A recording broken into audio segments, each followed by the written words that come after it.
Okay, good morning everyone. Murireje, mwasuse bulungi?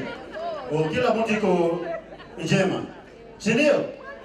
We are going to start our day, and as per the program, we are going to start with this symposium with a presentation which is going to be made.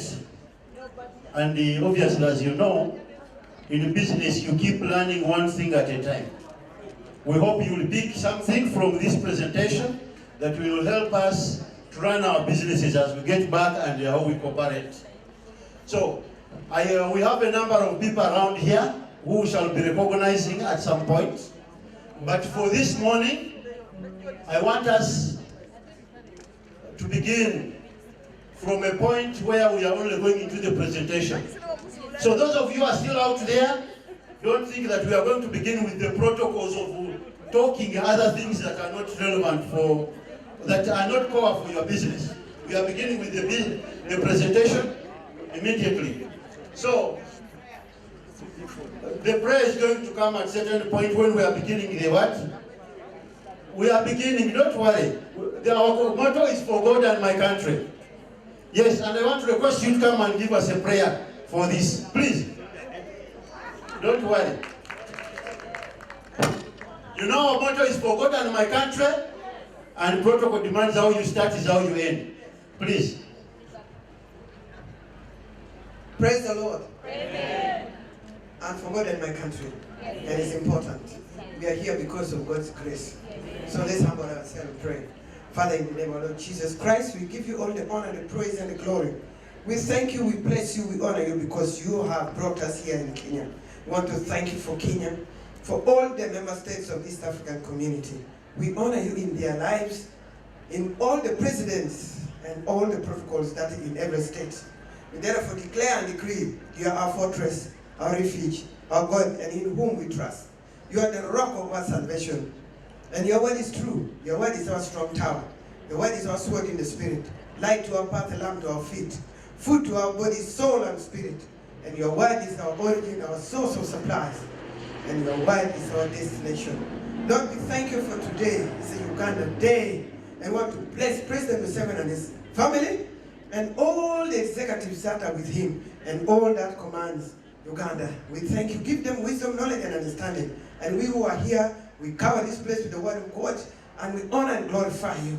Lord, I thank you because this is the day you have given us. We'll celebrate and enjoy. In Jesus' name I have prayed and believe.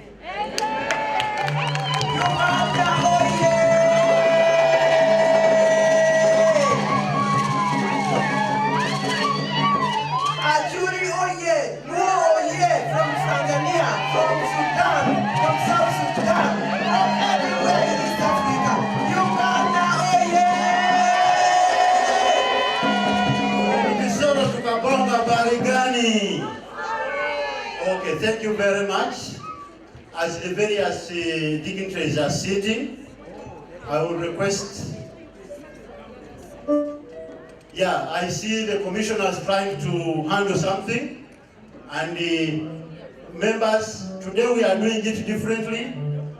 You know, there have been two things that are running differently in the previous days you have been, but our dignitaries are going to come straight here and listen in to what we are discussing. Because you realize what we discuss, various people pick lessons from it. And so, we want everybody to be listening in such that everyone picks what he has to take on, both on the practitioners, you who are doing the business, and the government side. So with this, I want to request our colleague, the Assistant Commissioner responsible for cooperatives, is the one who is going to lead us in making the presentation. And you will participate with him for the practice also at a certain point. Meaning, we shall give you an opportunity to share what you think can help us build cooperatives. You know, the government has agreed that if you want to go very fast, go alone. But if you want to go with others, if you want to go very far, go with others through the cooperative. And so we are going to have this presentation that is around cooperatives. But you know, when you are in cooperatives, you are looking at the whole dimension of us. And so, Mr. Pachibi, we are, as the dancers organize themselves, I will be calling you here. He's a seasoned man in cooperatives, and he has worked with them. And so, we know that he's going to give us ideas that will help us grow. Mr. Mpachibi, you are welcome.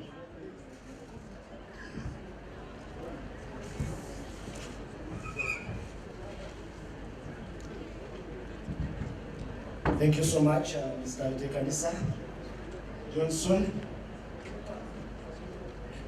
The East African community, you're all welcome. Good morning, everyone. Good morning. Good to see you. I want to begin by congratulating you upon this very colorful trade fair. Congratulations.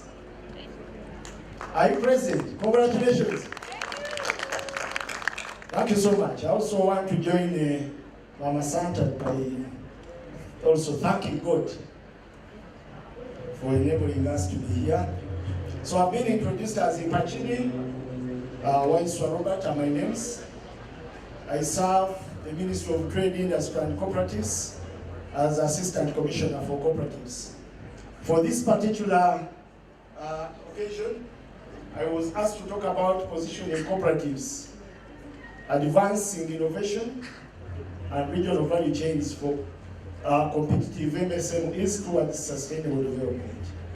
My presentation is so short, but I would love it to be very, very, very evolving and participatory.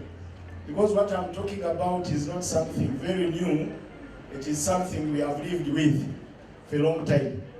I know you have also been here for some time. You've been sharing on various topics, and I would also want to write on the same topics as we proceed. So, I welcome you to present this with me as you also listen in. All protocol observed. The MC said we shall observe the protocol at some point, but I also need to recognize that protocol. Next slide, sir. So my presentation is basically talking of a few things. It's talking about cooperatives, their characteristics, the cooperative movement in Uganda. I'll be using the case study of Uganda to talk about these cooperatives.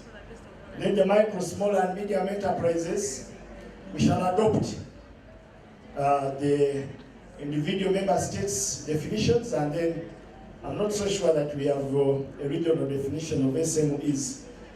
But then we shall also need to look at the value chains, the regional value chains, and how do we position cooperatives for sustainable development. I will mainly emphasize the Ugandan case. For those who are coming from across the Nile, they know that Wokoberandi di, Banamrio, Wokoberandi di, when we come to this. So, colleagues, you're welcome. Next slide. We shall define a cooperative. That's in simple terms. These are socio-economic enterprises, organizations, owned and controlled by members. Full stop. We have various forms of such organizations. But what is most important is that for you to be identified as a cooperative, you ought to have been registered under the cooperative laws. I know each individual member state here has specific laws talking about cooperatives, and that establishes cooperatives. So the primary goal of a cooperative is to meet the needs of the members rather than generating profits. I trust and also believe that cooperatives make profits, but it's not the primary goal. The primary goal is to address the members' needs. If the members' needs is access to money, then let the members have access to money. And it should not be costing the members so much. If the members' problem is research and development, let them access the results of research and development. Then if this research is made commercial, good and well, the members can also benefit from the surplus out of that. But the objective is need, to address the need. Members, the characteristics of cooperatives, like it was in the definition, cooperatives are member-owned. If you have an arrangement which is not member-owned, I know microfinance institutions sometimes trying to disguise or think that they are cooperatives because they have customers. No, those are not cooperatives. Cooperatives are member-owned, they are member-controlled, and above all, they believe in democracy. They are democratic institutions. Decisions are reached by casting the votes, and the majority takes it. They are member benefiting, like I mentioned earlier, much as there may be a component of surplus or profit. The biggest interest is members' needs addressed. So the moment the members' needs are addressed, the members are benefiting. Then at the end of the day, if there's a surplus coming our way, as collectively working together, that's a secondary benefit that we can enjoy. They are autonomous and independent. They enjoy the autonomy. The cooperatives are independent of whatever framework. Once they get established as cooperatives, then they are independent institutions. Next slide, please. I want to talk about the cooperative movement, and I will cite the case of Uganda. The Ugandan cooperative movement is a 40-year movement where we have the primary cooperative societies. These ones are formed by individual human beings, you and me and the others. Once we get to agree and register ourselves as a cooperative society, then we're a primary cooperative society. At the next tier, we have the secondary cooperative societies. The next tier has membership of registered primary cooperative societies. And once you have these primary registered societies coming together to form another cooperative, that's a secondary cooperative. And we commonly refer to them as unions. The next tier is the tertiary cooperatives. At the tertiary level, we have a mix of membership, both primary and secondary. But most important is that these cooperatives at the tertiary level are formed to address a specific service gap. They are normally formed to address gaps in areas of finance. They are formed to address deficit gaps in areas of transport because of the investments required. The individual primary societies and the secondaries will not be able to meet such, so they form into a tertiary to be able to meet that particular gap in areas of research and development. Then at the top, we have the apex. The apex. In Uganda, it's called the Uganda Cooperative Alliance. What is it called in Kenya? Do we have Kenyans in attendance? Is it Cusco? It's called what? How is it called in Rwanda? Colleagues, I requested that we shall present together. Now you're letting me down. What is the apex? That body that brings all the cooperatives together. In Uganda, it's called Uganda Cooperative Alliance. And it's even charged with the responsibility of engaging with government on areas of policy and regulation. Then it's also given the responsibility of lobbying and advocacy within the law. So when you look at that pictorial, it's showing you how each comes supporting the other. I want to share the various enterprises that we are having in Uganda for cooperatives. We have various enterprises. If you look at that list, you realize that we have a number of enterprises, but I want to explain about 3 or 5 of them. Number one, I will even emphasize this as I talk about positioning the cooperatives. PDM. PDM is Parish Development Model. The government of Uganda adopted a development model called the Parish Development Model. It's a model built on 7 pillars. Pillar number 1 is agro-processing and value addition and marketing, and the other pillars. But most importantly, it has a pillar on financial inclusion. And under financial inclusion, the cooperative model was adopted to deliver this pillar. So we have cooperatives registered to deliver the financial inclusion under the cooperative arrangement. Then we also have another type of cooperative called the Emyoga. Emyoga is picked from one of our local dialects in Uganda. Uganda, we are privileged to have so many dialects spoken in Uganda, so many languages. But from one of our local languages, that's where we pick that word, Emyoga. Simply put, it means an enterprise. Enterprise. But this is a presidential initiative for wealth and job creation. Can we talk of wealth and job creation minus innovation, minus marketing? And at the end of the day, can we dream sustainable development minus having all people participate? No. That's why this one has been embraced. And then the other aspect is the presidential industrial skilling hubs. I'm really impressed. I don't know how many of our exhibitors are under this framework.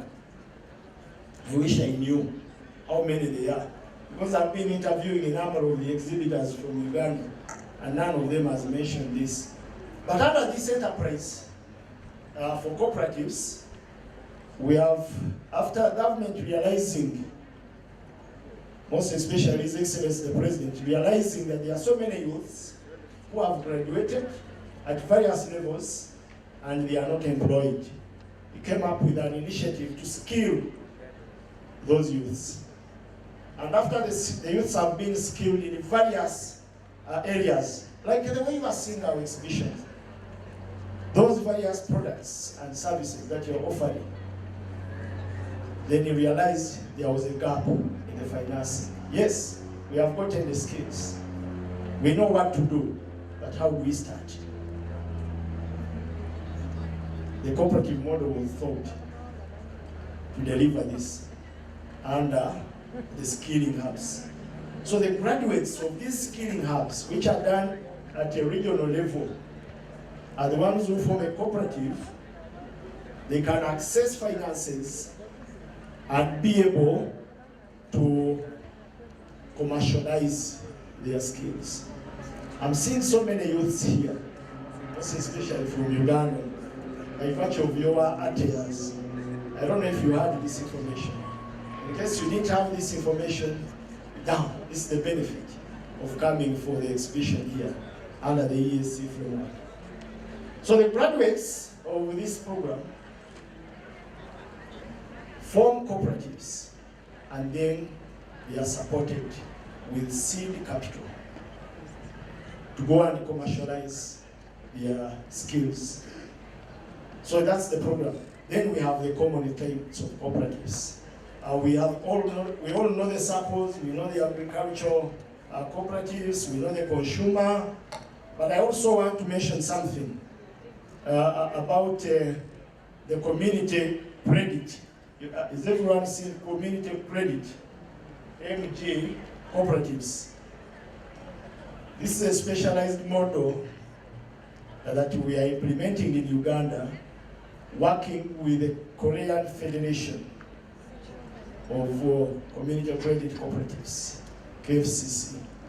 Their model is based on the community, what the community can do,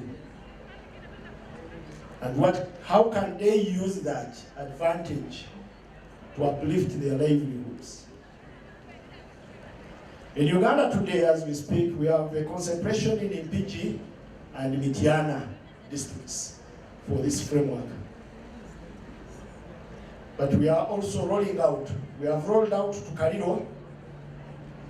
Soon we shall be rolling out to Debi. But we have regional youth cooperatives as well, based on this model.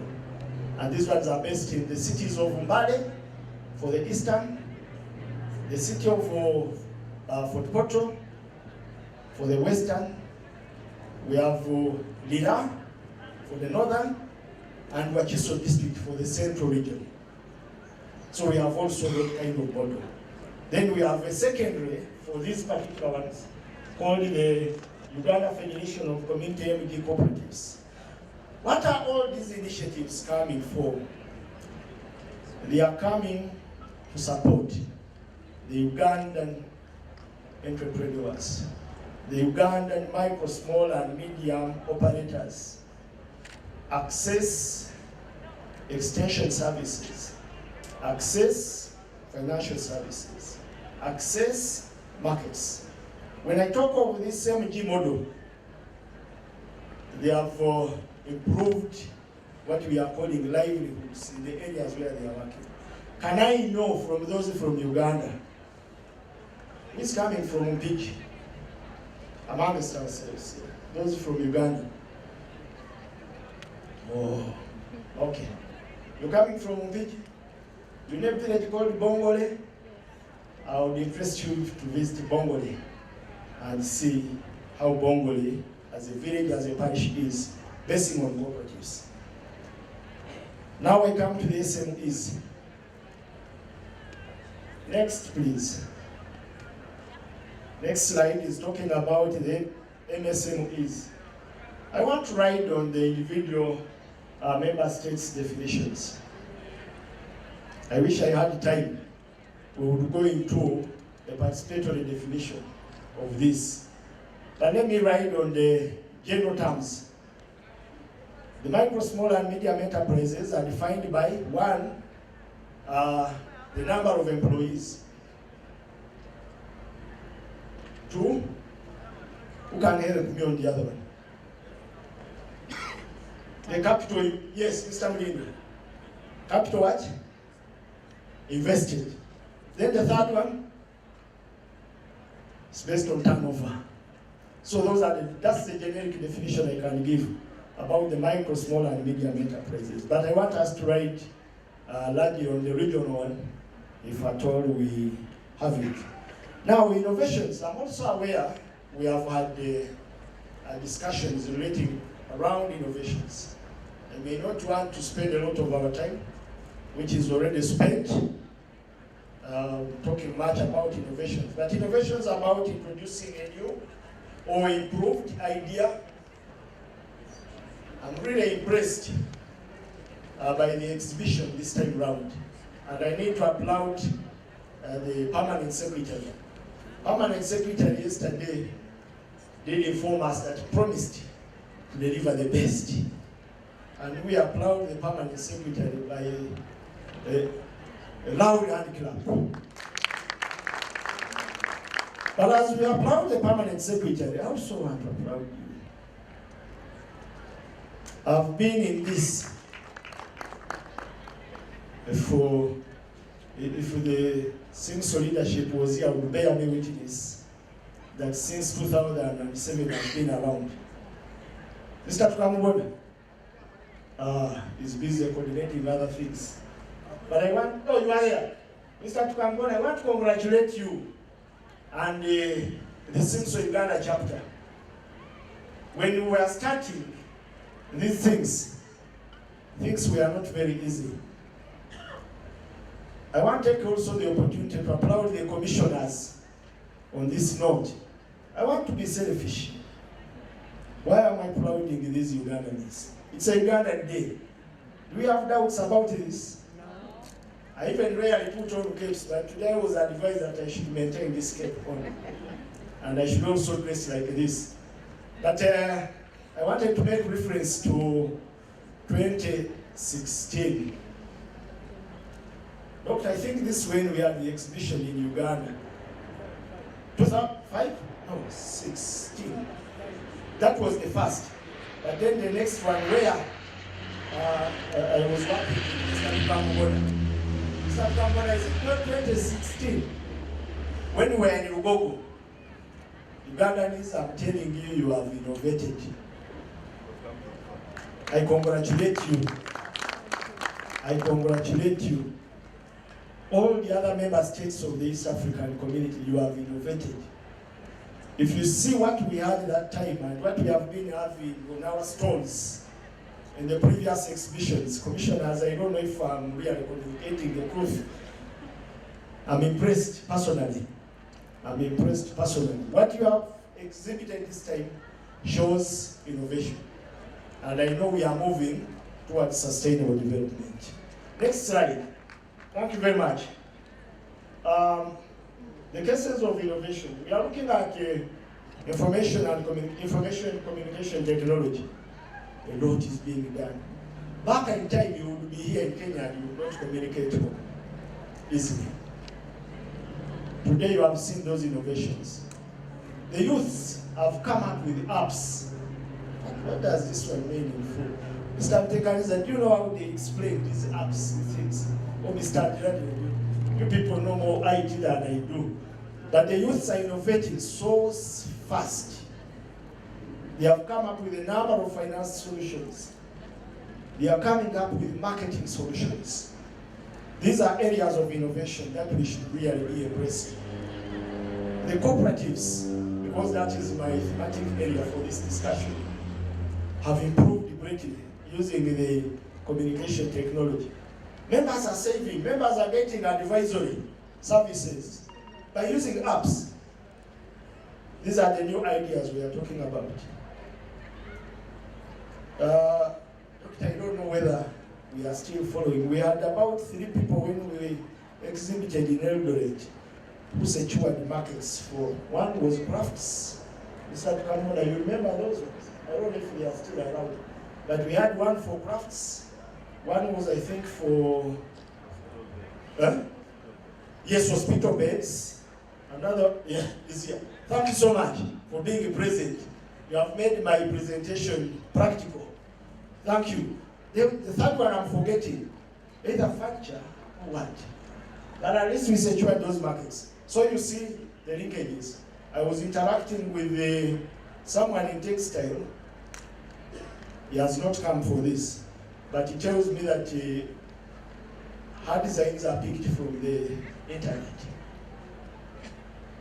And is always selling to tourists. I challenged her why she did not come here. She said she heard of it, overheard, and it was late for her to prepare. But what am I talking about? I'm giving cases of innovation. Agricultural technology, we have digital platforms for improved farming practices, leading to increased yields, that are enhancing also yields, going in line with the quality and the standards that are leading to improved market access. Now, when this one is done through cooperatives, we have Kukisu Cooperative Union. Unfortunately, I'm told they returned home. Kukisu Cooperative Union, they are doing a lot of this. The innovations, the products, how they are adjusting on their products and the like, and also securing the markets within and outside the country. We have Ankole coffee producers. They are also doing the same. We have those individuals as well. I know maybe when it comes to the time of sharing, you should be able to share with us. Financial inclusion, the digital platforms I'm talking about. You are here in Nairobi, but you can bank with your cooperative back home. You can ask them to send you money. Those are the areas of innovation. The designs that we are seeing here are giving us a lot of hope that we are moving towards sustainable development. Renewable energy. And my colleagues in renewable energy, this is now time I talk about it. You see, of late we have government and other development agencies have adopted what is called the ESG. ESG, environmental, social governance interventions. you may realize that before the coming in of these renewable energy innovations and improvements, a lot of forestry was being destroyed. And I want to encourage ourselves to adopt these other renewable energy technologies that are here. Just this morning as we arrived, I was moving with one of the colleagues, Stephen. He was taking photos of, how do they call it? What did you call it? Oven. You have innovated ovens. You have innovated these charcoal stoves. I've not seen the briquettes. They are there. Good. The briquettes. All this is intended towards sustainable development. I know my commissioner, Dr. Mutambi, is an expert in that area of sustainable development, given his background as a PhD guy and also an industrialist. So these are the things we are talking about. Now about regional value chains. This is about integrating our business and industry across the regional member states. The fact that we come and spend time together, we come and trade together, we do the networks and the linkages, we also copy the technologies. Much as I'm applauding you all for having improved on the products, I'm sure a reasonable percentage is coming as a result of these exhibitions. I know those who have been in these exhibitions consistently, they are no longer the same. I was talking to Musa Wanfuko, and he tells me, for him, he has never failed too. Because wherever and whenever he goes, he picks technologies. My friend in the sweaters are what? I'm not seeing her. Aha! You see her donned in Ugandan flag. I'm the best little sweaters. And I will give you a minute as I conclude. We participate together. So, this is what we are talking about, the regional value chains. And this one did not come out of the blue. I'm sure she's being the best by perfecting based on what the industry is providing, what the region is providing. So this is basically what we are talking about, the regional value chains. This is what we are talking about. Creating a network of production, processing, and distribution of goods and services. The regional value chains. We are being able to do all this as a result of that. Now, what are the key aspects? We have increased the trade. I know we are sharing numbers. I've just been giving an example of hospital beds, the one of crafts, and then the other one of furniture. We have increased our market coverage. We have created networks. And these are the examples, they are key aspects of the value chains. Then we are looking at economic growth. So many jobs have been created. I want to applaud those who have come with their children for this. Especially those who are not missing classes to be in the exhibition. Those children should not be missing classes. I know my sister who came with a vacist. Thank you so much for bringing that sister in this exhibition. So we are creating jobs. And this one also speaks to the presidential initiative, the case of Uganda, the presidential initiative on skilling the youths. Competitiveness, yeah, you encourage innovation, efficiency, and specialization. Madame Maria, they are specialized in the sweaters. And you can't beat her easily. But I want to encourage you to compete her, such that she can do her best.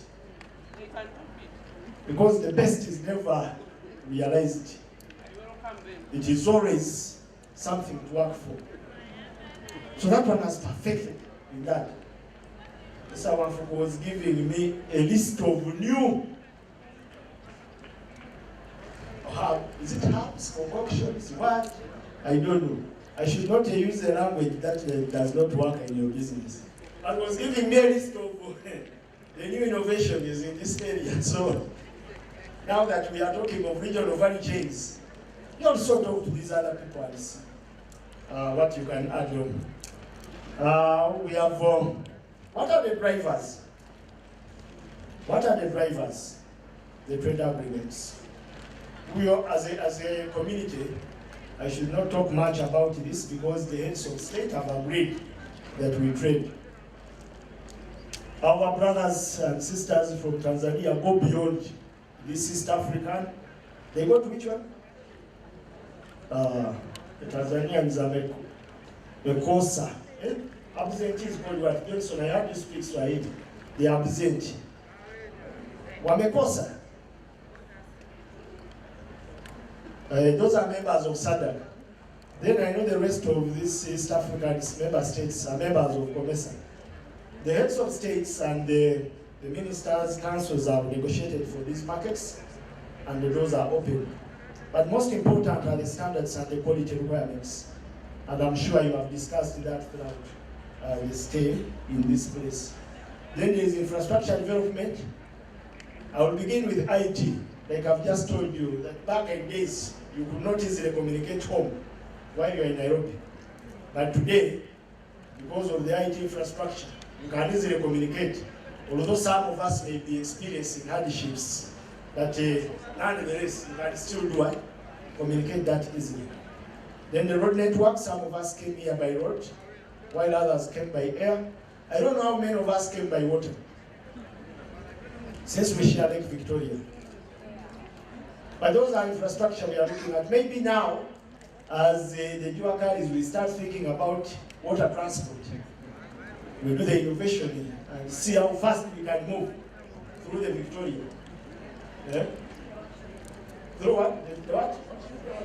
The standard gauge. Yes, that one is soon coming. That one is soon coming also. That is part of the infrastructure. You see, developing infrastructure cannot be an event. It's a process. Yes, and I'm sure a lot of infrastructure has been built such that you can have ease of access to each and everything. And when we are talking about infrastructure, I also want to talk about structures. Government has established enabling structures. The Ministry of Trade, Industry and Cooperatives to steer the trade industry and cooperatives. The Ministry of East African Community Affairs to link the traders in Uganda to the East African community. The Ministry of Internal Affairs to ease the movements and collaborations within the countries. The Ministries of Foreign Affairs to handle issues of international relations. What has the government done? We are here. I'm a typical civil servant, and my colleagues here, open for you.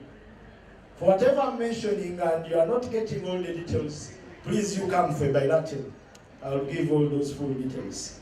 Investments have also been done, where foreign direct investments have been attracted, and also the local investments. Next, please. I want to run this very fast. Where do we have the opportunities? Numerous opportunities are available. Artworks. Very many opportunities. I have seen artworks that I have not seen back home, maybe because I have not moved enough from our partner states that have really already decided to pick some items.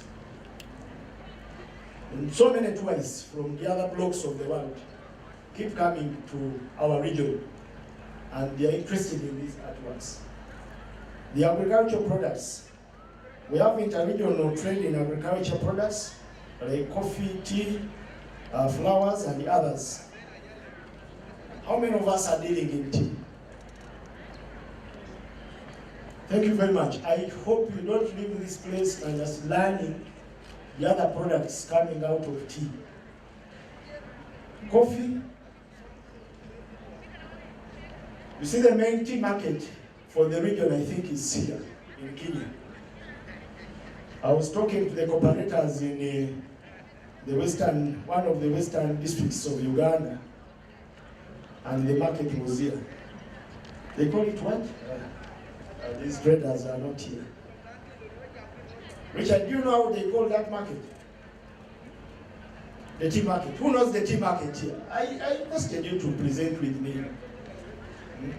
The tea market is here in Kenya. That's where we export the tea from as a region. The manufacturing products, let's graduate. As we have graduated in the quality and the standards and the packaging and the beauty of our products, let's go cooperative and we establish a bigger enterprise now, which we shall call a manufacturing what? Enterprise. I'm speaking to you to encourage you to do cooperative model. Also in the areas of services, I like how cooperatives have been institutionalized in the transport sector in Kenya. Cooperatives, the matatus. Who is running the matatu around here? We have some colleagues from Kenya. Colleagues from Kenya? The same way. Yes. Who is running the matatu in Nairobi? Yes. Who are called circles? Not so. I wish I had another microphone. She has offered a very good option for me to present with her. So the matatus have been institutionalized here. You don't operate a matatu independently. You have to operate it under saving and credit cooperative. The circles here in Kenya. Why don't I also move a step back home and also talk about what is happening at home? I'll begin with the cargo transport back home. How many of us have heard about Uganda Cooperative Saving and Uganda Cooperative Transport Union? Those are cargo transporters. They transport cargo. I don't know whom you used when you are coming here. But next time they transport cargo, they should be able to transport your exhibitions. Your exhibits. They are called exhibits. Yes. Richard, are they called exhibits? Yes. You use Uganda Transport, Cooperative Transport Union. They are doing that. For those who have flown to Uganda or out of Uganda through Entebbe, you see those taxis with a yellow strip. They are also being operated under a cooperative. Bugonga Airport Taxi Cooperative. They are managing that. Then there is a baby in that industry of Uganda, Fly Express. Those coming from Uganda, have you seen vehicles labeled Fly Express? And they have a very good slogan that I've liked. Travel with? Who has read on these taxis? This family, you are the promoter. This family is the promoter of this. Is there? Is the promoter of this cooperative. Is the man for that cooperative. Entebbe municipality. Travel with passion. Very different from the other forms of cooperative. Have you used this taxi? You have not. You've not used these taxis. You have. Why are you not mentioning, and these people know that I'm not talking out of the blue? What comes out of this is that these control issues of standards. They control issues of quality. They also control the market. If you've not moved in this kind of transport arrangements, please visit them. I can tell you they are very good arrangements, especially for those taxis, because we are not carry cargo. Even when I'm to carry cargo, I have a few bags. I will need a small lorry of about 10 tons and be enough to take my coffee to the processing cooperative.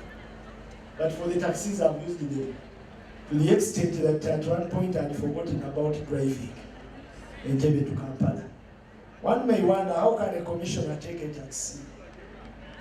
Wouldn't you be surprised to see a commissioner taking a taxi? But because of that travel with passion, because of the quality and the standard, I take that taxi often. So what am I talking about? We are looking at cooperatives and innovations. Initially, we used to know cooperatives in the gardens. Not so. Senor, We used to know cooperatives to be for farmers of tobacco, cotton. Today we are talking of cooperatives for transport. We are talking of cooperatives for health. I hope you saw from that list. Kindly, can you move a little bit back and we see that list? Here we are the cooperatives, enterprises. Back. Again. Where we have the table. Where we have the table. Move back a little bit again. Again. Where we have that long table. I want to show you that cooperatives have innovated a lot and they have captured the market. Is instead moving forward. But you must be remembering that table where we are talking of PDM. Yes, that one, you can stop there. Are you seeing the health services? We have cooperatives providing community health services, community health insurance, whereby if you feel sick, you don't need to hold a formal insurance card. You only hold your cooperative membership card and you move to the service provider. Your health needs are taken care of. These are the innovations that we came to talk to you about. You may wonder, how do we talk about cooperatives when we are Simpson? But see, cooperatives are also Simpson. That's why I was talking of this being here. So cooperatives are innovating very fast, and you can see we have community health insurance through cooperatives. Can we move forward, please? I need to move very fast. I saw the commissioners moving out, which may be an indication that our invited guests are coming soon. Back a little bit. Move back a bit. A little bit.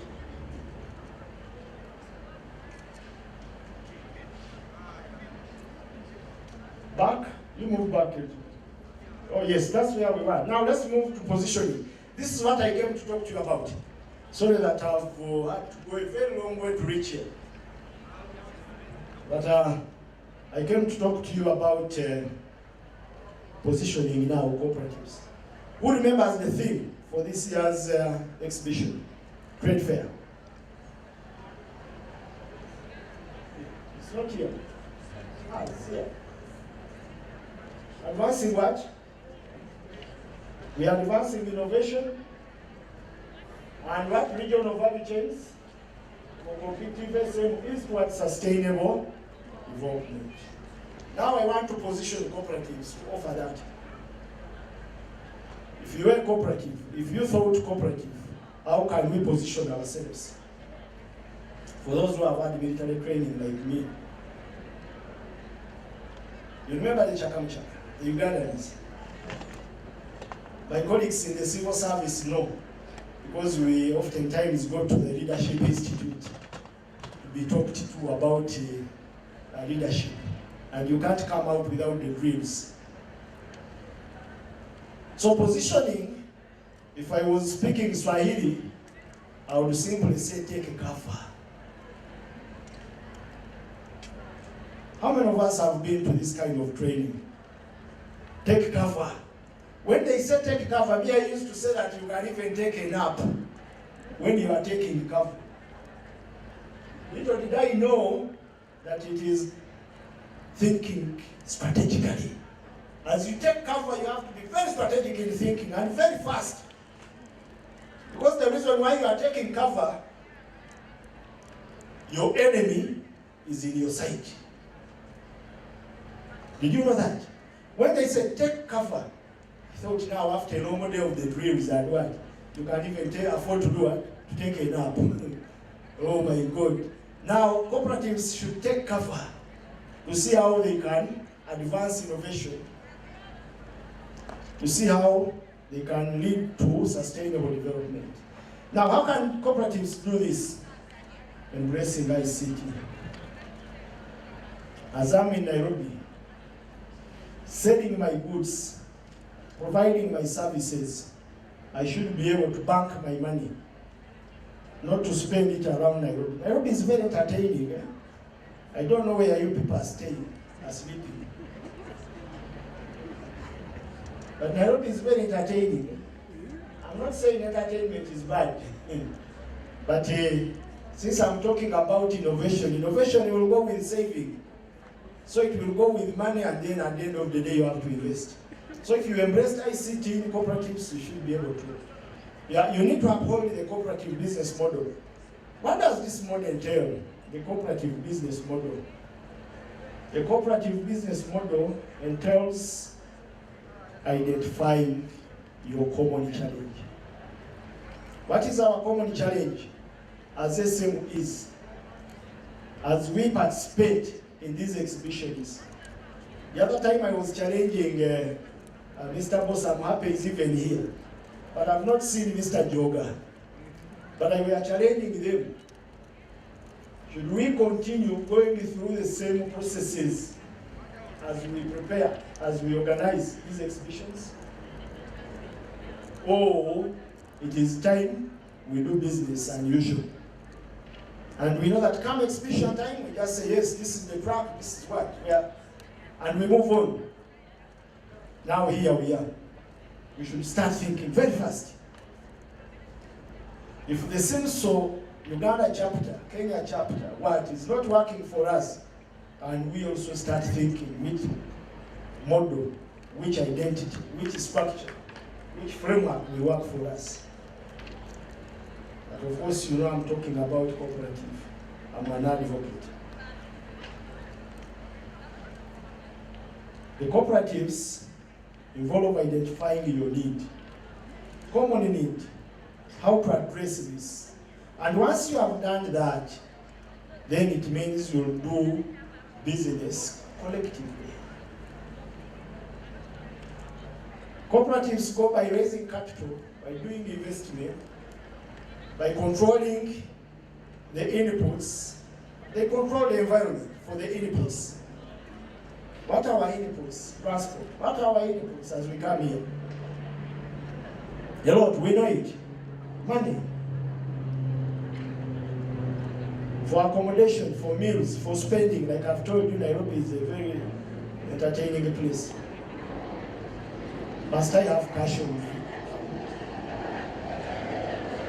Let's adopt the model, the cooperative model. And the good thing, I know I'm talking to many cooperators there. Mama Santa is a cooperator. Although she is cooperating mainly in the sugar sector. That's a very interesting sector. So, it's also doing shea butter and the rest. So, cooperative model looks about collective production, collective marketing, collective processing, maintaining quality and standards, and the others. That's about the cooperative model. We need to uphold the principles and values of cooperatives. These ones embrace values, embrace democracy, they embrace participation, and the others. We need to strengthen cooperative governance and accountability for those who are in cooperatives. We know all you are forming cooperatives. We know that this can be a very serious challenge, and nothing can move on well minus good governance and accountability. Products and services diversification. I've just been talking about that long list, where we are talking about transport, we are talking about health, we are talking about the industrial hubs. The industrial hubs are doing a lot, including all that we are seeing in our exhibition stalls. It's about that cooperative model. Product services diversification, I mentioned. Embracing inclusivity. Richard, you are communicating something? Yeah, I should be winding up. Thank you. We are talking about inclusivity for cooperatives to move well.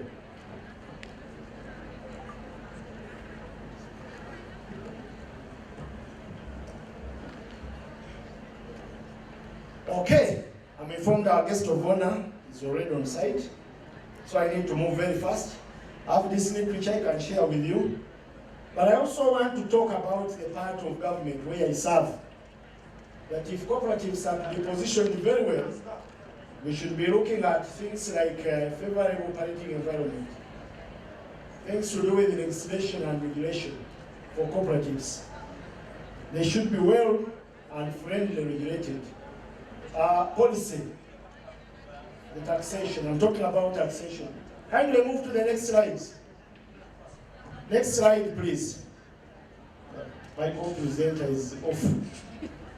But I'm talking about the policy, and I'm giving an example of taxation. You see, taxation is a development and a regulation tool. So I'm arguing on this, basing on those two. Then we have appropriate infrastructure. We talked about the information and communication infrastructure. Human capital development, we need to develop the capital for human. There is what we can do as cooperators, and the biggest part lies with the government. Then we need to ensure access to affordable financing. And I want to take a case of Uganda. By John's understanding by my side, I should end up. But let me mention, I want to take a case of Uganda. In Uganda, we are doing this through a yoga program. If you don't know, if you have gaps in the information about a yoga, come to me. We are doing this through the market development model. We are doing this through the GROW program.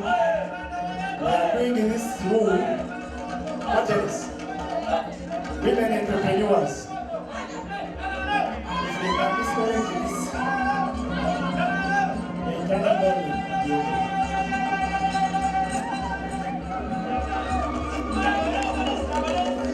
So, I want to say thank you very much.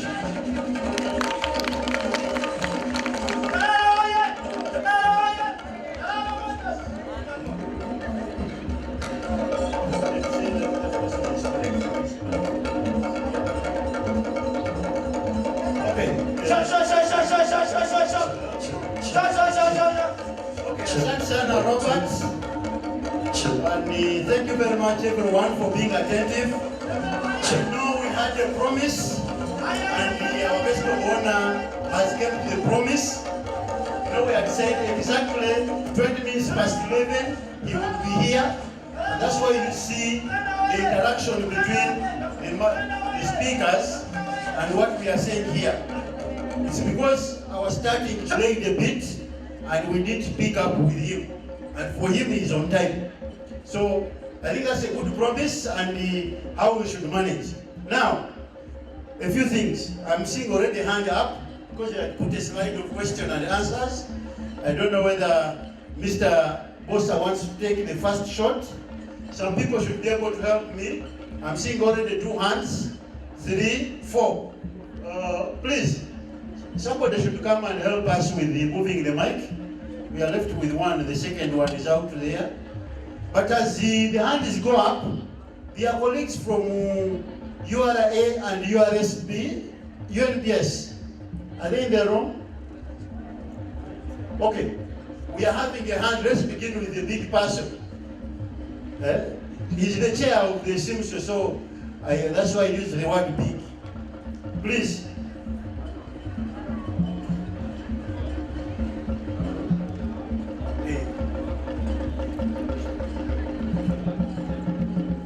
Yes, it's not on. The gentleman, please, can you be helped with the mic? You give her.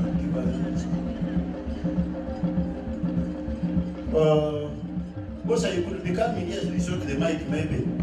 Is it working? Has it started? Okay. Okay, the good thing now, the colleagues have.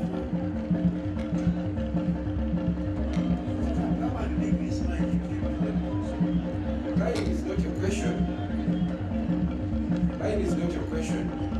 It's just a proposal that I don't know, maybe the presenter is halfway of the reporter, but we came here also to learn, and this is very important.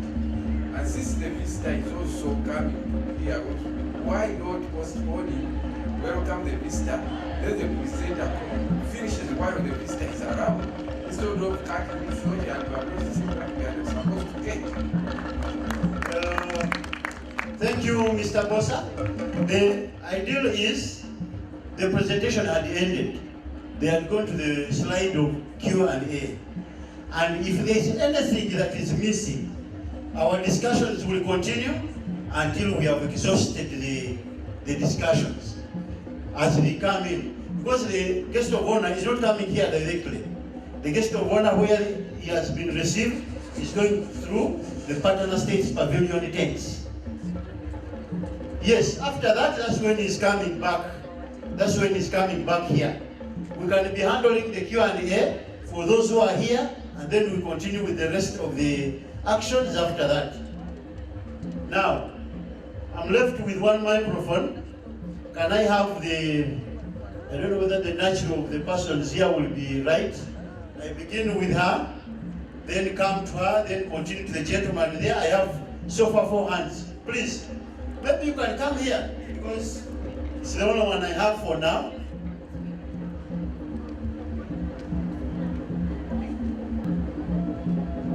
Before I go, I know she's not going to ask a long question. Thank you very much. I stand on the existing protocol.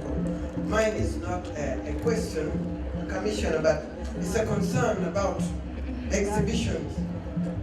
We have had quite a number of them, but there are quite important things that are missing out. Like, for example, banks are not here.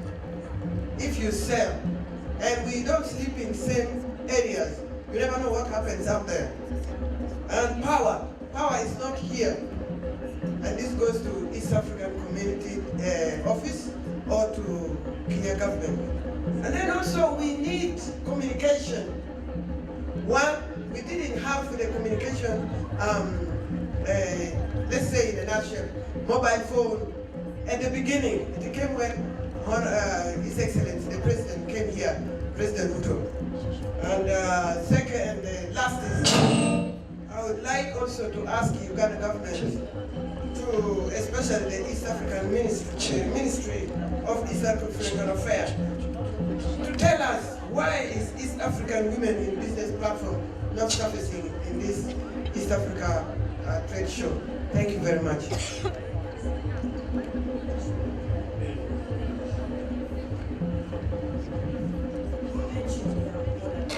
Thank you, dear Commissioner. We thank you for all what you have done for us. You are the parents of this type of opportunities and our type of thing which we have been doing in the countries. You're not only one, you own Uganda, but all countries which are now 8 countries.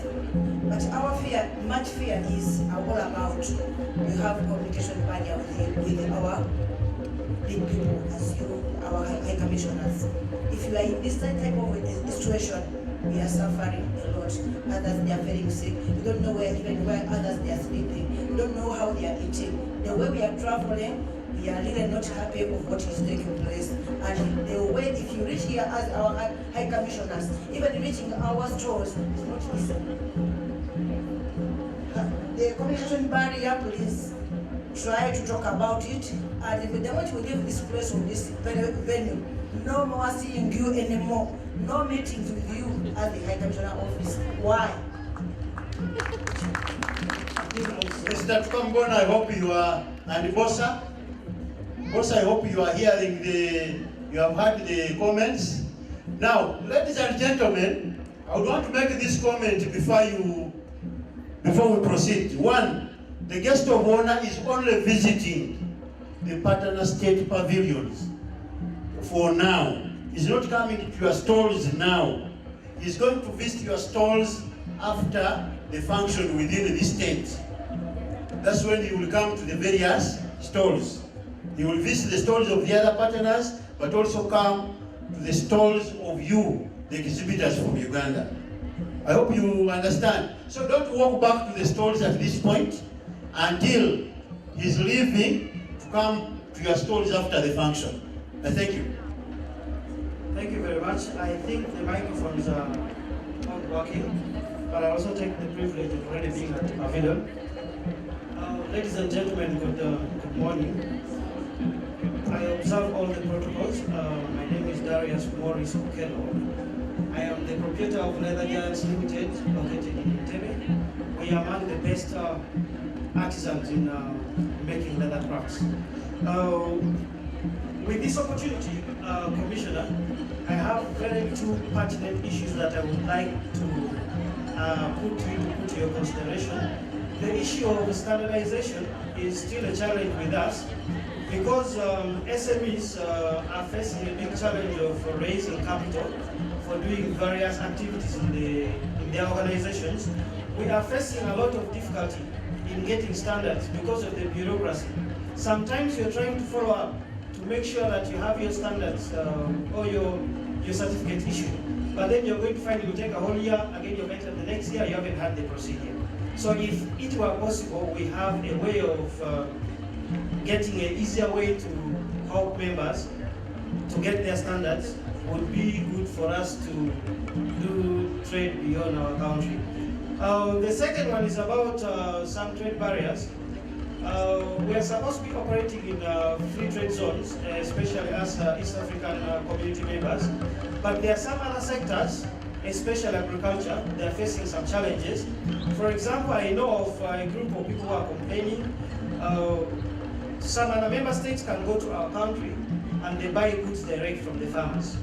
But then crossing to other member states, you are not allowed to sell.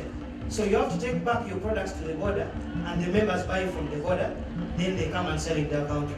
So if some of these challenges would be sorted out amicably between the states, it will be easier for us to do business. Thank you. I hope the colleague from UNDS is taking note. Richard, I hope you have listened to it. There is a preparation a bit of it. I hope you are picking it, please. Yes, all protocol observed, Commissioner. My name is Ali. I am a herbalist. You talked of research. There's the actual research on the ground, and there's the paperwork research, of which, if it comes to the paperwork research, you always consider the paperwork research, leaving the actual research on the ground. Instead of supporting the actual research on the ground, you must consider the paperwork research. But if it comes to the productivity or the innovation, now when you pick out the paperwork research, the person who always comes out with the paperwork research, you consider him more than the actual research which is on the ground. For example, in agricultural sector, we can make organic fertilizer out of herbs or out of what we do in our farms. But mostly, those who always carry out this research on the ground, they are not considered. How are you going to solve such issues before you receive paperwork research? Thank you.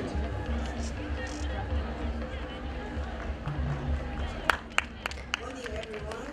All protocol observed. Mine is just a concern. I'm in a agro section. I deal with honey. I request, just a request. It's like those of us at the north are like forgotten. As I talk now, we might be only 2 or 3 who have come from West Nile. And most times it is our own individual effort. I would wish to know if there is a way in place to give us the courage to push on as we come as individuals, because there is no support. Even in Sudan when we went, it was to whom it may concern. So how do we work together to see that since honey has been as one of the agri products, like there was a project that was launched, Protect the Bee. So how do we go further if there is no way we are being pushed? As I speak now, if I am to say anyone from Arua, we are 2, 1 from Yumbe. So it's like the North is totally forgotten. Is there a way the government has for us to lift us up who are interested? Thank you. I don't know, but you could be coming in as a, you be coming, because I think that's the only hand I'm seeing. We respond to that.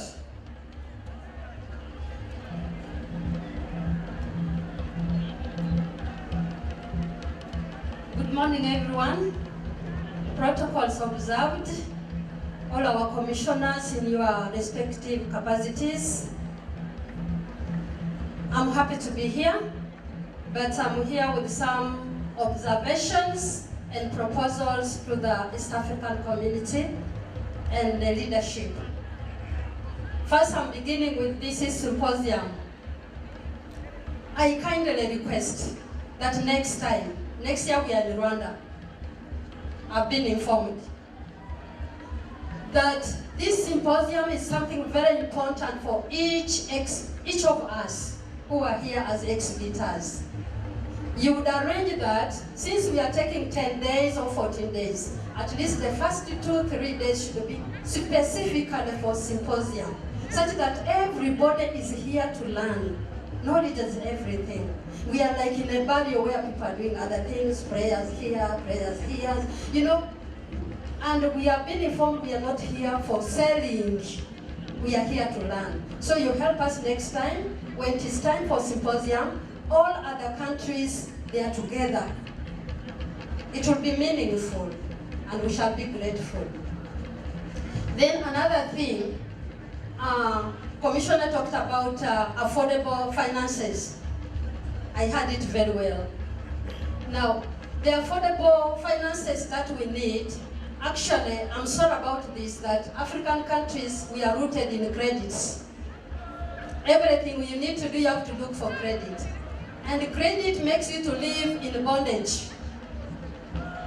So my proposal is, in most cases when there are issues of like cancer run, supporting other things, you find the crowdfunding is too deep and billions of money is collected.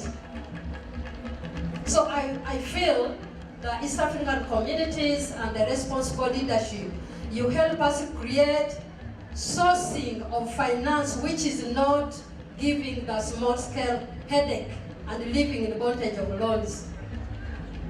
You could also partner with us as government, whereby when I've innovated something, like I'm producing herbal wine, I'm producing banana honey, something organic. Instead of going for a loan to the giant banks, if government partnered with us up to a certain level, and they leave me, they get other people, it would also help us. When we are coming here for trade shows, actually some people are sleeping hungry. That is the bitter truth. They are not selling, they didn't come with money, community was not mobilized to come and buy, and they are regretting why they came. I request, if possible next time, let the equity cost sharing be done. If it is 50-50%, or less, since we pay tax to government, let the government sponsor us 100%, we come here and learn. Yes. Another thing is, we are talking of inter-country markets. We would love, or we would wish, to meet the market representatives. We engage them physically, and we share and we know what they want. Because sometimes you make products, when you are maybe trying to take to another country, that's not what we want, that's not the standard. So engagement with them will help us do the right thing. Then also another thing, is that I would love, I'm still a toddler in this, and here today we are celebrating 25 years of this community. I would have been so happy if people who started in the first year and have moved 25 years, if they are here, they tell us their stories, then I follow their stories. But I've not seen them talking. Lastly, but not the least, you know, I deal in health service, I deal in organic foods, I handle people with health issues. We are here, but people are battling with health issues. Diabetes, pressure, bone problems, mention them because of food. I request government that when we eat right food, we don't need medicine. And if we eat wrong foods, medicine is not necessary. Help us to make sure our East African community countries promote organic agriculture, such that we can produce food which can actually add value to our health, other than living and spending money in the hospitals. Many of our big people, you don't consume our products. You say it is of low quality. You go to the supermarkets, you go to other hospitals, we have medicines that can cure your diseases. You go to India, Pakistan, America, you come and make our country's cemetery. I'm not happy. Come and use our products. Thank you so much. Okay, we are going to ask Robert to respond. I know colleagues from, there's a question or two for our colleagues from UNBS. Robert, please summarize. I see the team seem to be almost finishing the pavilion tents. Thank you very much, members, for the questions. Our banks are not here. Yes, they will come. Next time, I think that's a planning issue. The banks should be organized.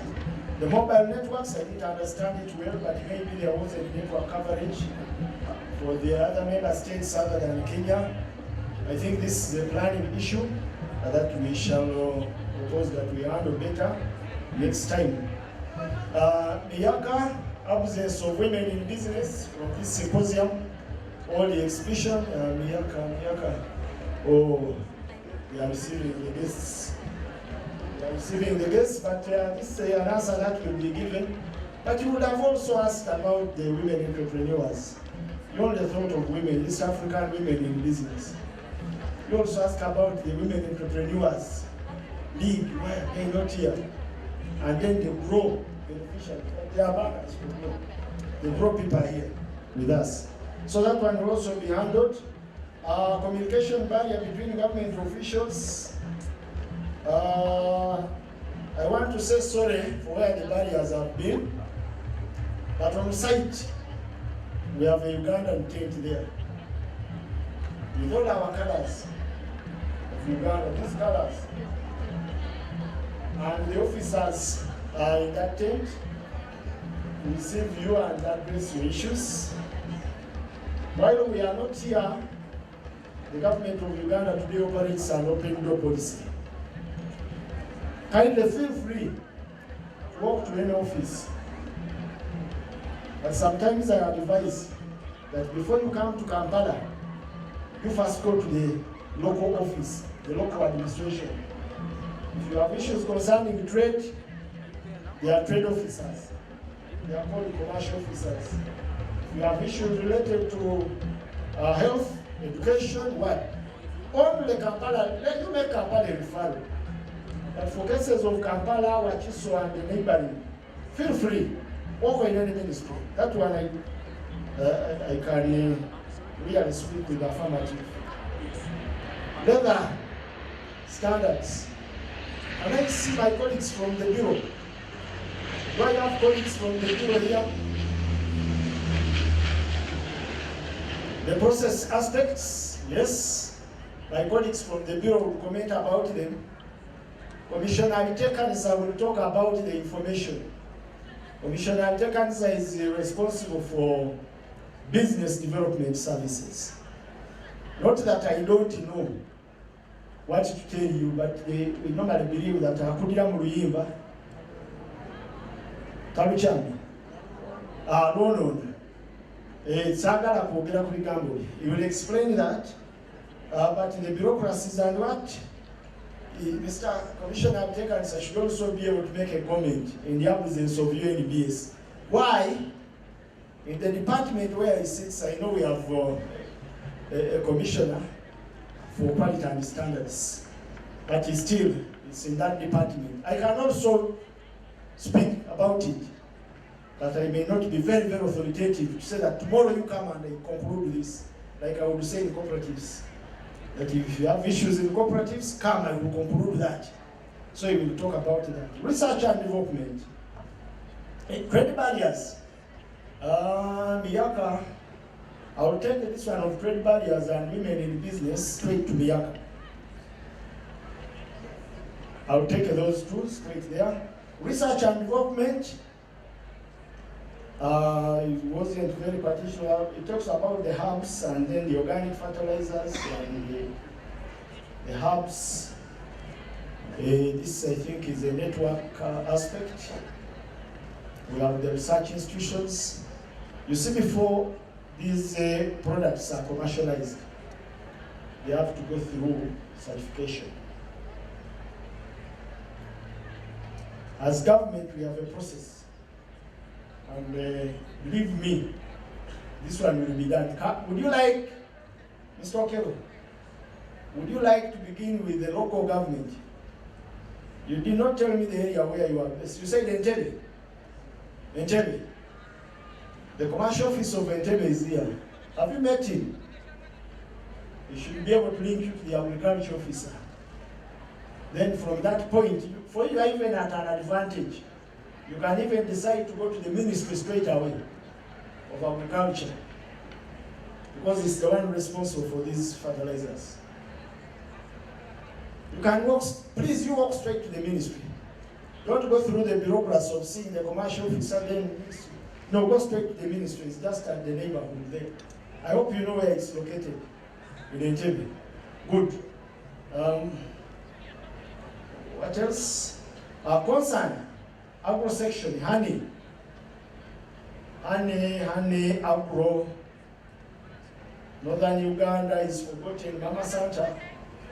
I hope you had this one. And we talked to our friends in honey and advised them how we are doing it in the shea butter. Not here because of time, but I will come to you and the member who raised this one.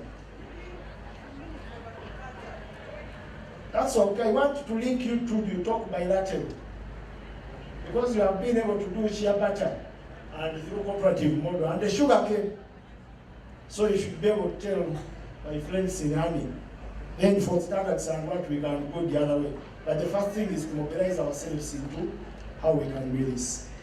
Observations and proposals. I request that the next exhibition is organized in a way that the symposium is given, you say the first 3 days.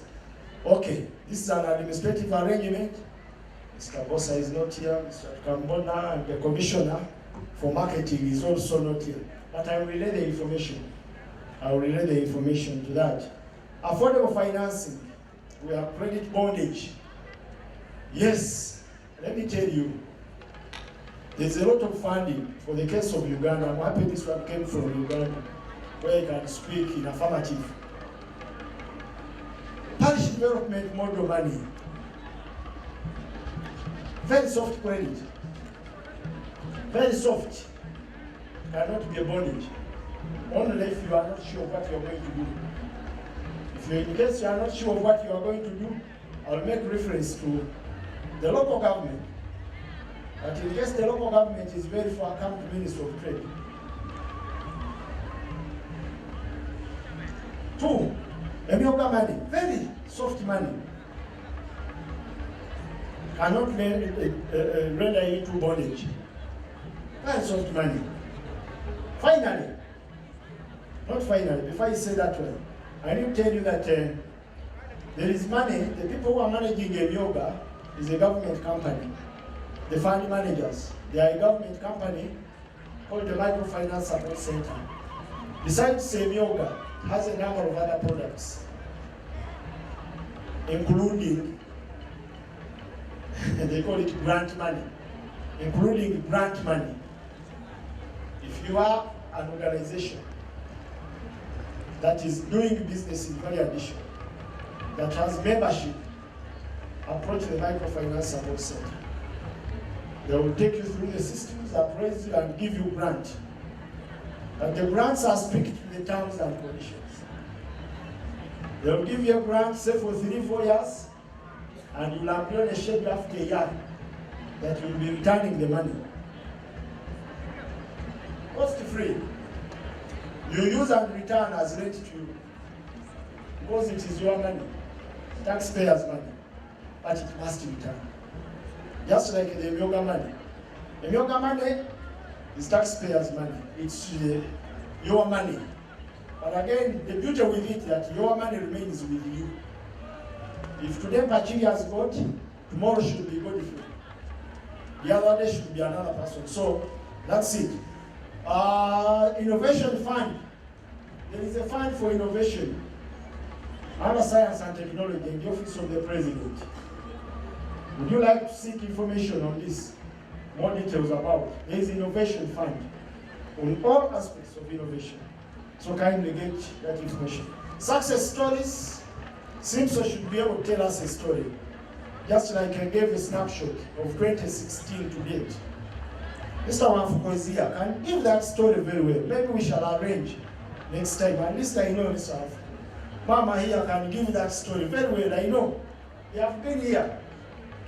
Mr. Wanfuko, stand up for recognition. You can do bilateral. Mama, have you seen this gentleman? In fact, one of the products that Robert was forgetting that time that he got marked was about issues of herbs. I don't know what kind of herbs you people had brought that time, but one of the highly demanded products that time were herbs. So you can talk to those people. They can give you that story on bilateral. Otherwise, next time, this can be done. Health, government promote. Yes, we shall continue doing this, but what I want to tell you, organic is highly marketable, and government is promoting organic. That's why you see we are talking about value chains in the agricultural sector. If you are doing dairy, you also do horticulture, you also do banana and coffee and that. Thank you very much. I wish you the best. Okay. Thank you very much, Robert. Asante sana. Now, there are a few things he has left. But you know, all along, we have talked about the issue of branding, packaging, and standardization. Those are things we need to reach out to everyone back home and do various collaboration to ensure that it's done right. Because some people go to UNBS, it goes with a package that is not right, but you know, the very first day you apply, for you are already saying, you are already saying things are what? That I have applied, and yet you are still a long way. So ladies and gentlemen, in a few minutes, our guests are going to be coming in here, because I'm seeing the entrance is turning. It's not that I'm postponing your questions, but along the way, the two sounds are likely to interfere. But what to get on what Robert has said, the various ministries, they are open. Please get to them. They will advise you on where to get which service. So, as we end and transit from this process, we are going to have a few things. As the guests come in, we shall be able to pray. So those of you who have gone back to your stalls, please come in. The real celebration is now. The real celebration is happening now. So please get back to your seats and we start our celebration as part of the 25th EAC MSME Trade Fair on the Uganda Day. By the way, the symposium was part of the Uganda Day, and so we are only going to do another part of it. And as you hear the drums and the kadodi, I hope most of you are here know kadodi. That's a dance that is in one part of the country on the eastern side. If you passed, by the way, even the Kenyans have part of those people. It's not only the Bugis of Uganda. They also have the Bugis of Kenya, who also use the same dance. And it's an exciting one. And we have taken note, they are the ones who have taken our guests through.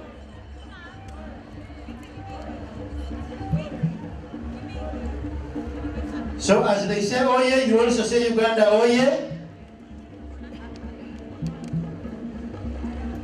You're all welcome. Please take your seats as the guests are coming in. If you don't mind, please stand up as the guests take their seats.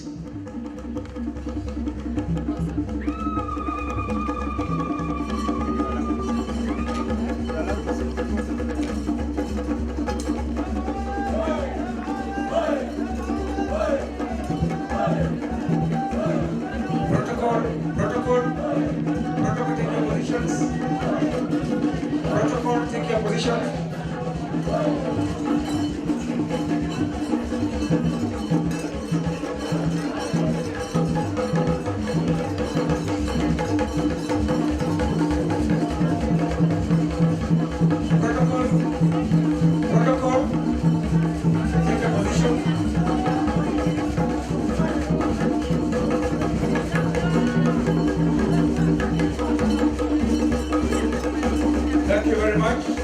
Thank you, dancers.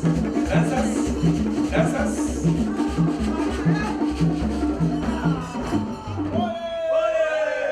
Thank you. Thank you. Thank you. We are just about to begin. As we stand like that, give me the Uganda national anthem, please. Let us all be upstanding. Uganda national anthem.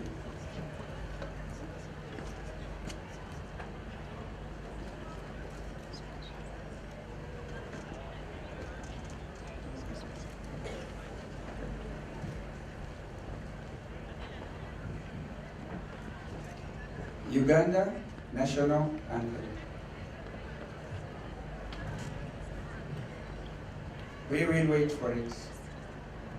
We have to start with it. Uganda oye! Uganda oye! Uganda oye! Today we want to see the energy. People have been practicing how to shake a bit. Are you ready? Yes. Is the national anthem ready? Okay, I can tell you. People have been practicing on how to move. Make sure you don't break your hips. These guys, the way they move. Let us clap for Uganda. Let us clap for Uganda. Thank you very much. We need that national anthem.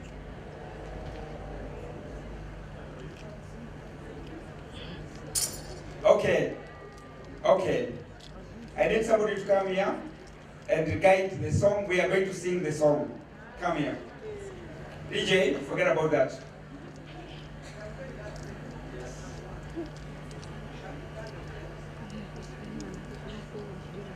Thank you so much. Protocol. But let's all sing the Ugandan anthem. Uganda may go down.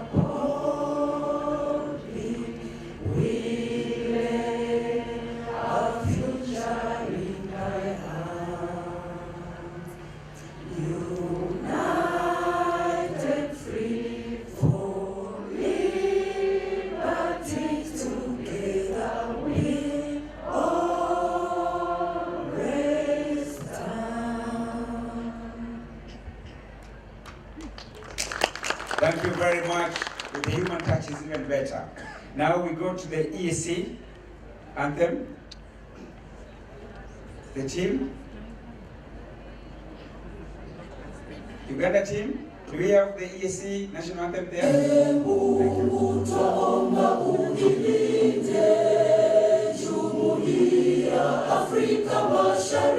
you. Tuwezeshe kuishi kwa amani, tutimize na malengo yetu. Jumuiya yetu sote tulilinde, tuwajibike, tuimarike. Umoja wetu ni nguzo yetu, idumu jumuiya yetu. Thank you very much. Let's clap for the EAC. Okay, as we stand like that, please, I'd like somebody to come and pray. Come.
Uganda, we'll wait for you to open the floor with your best dance. Thank you.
Volume increase the volume, not the movement.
for that dance, and we can clap for them.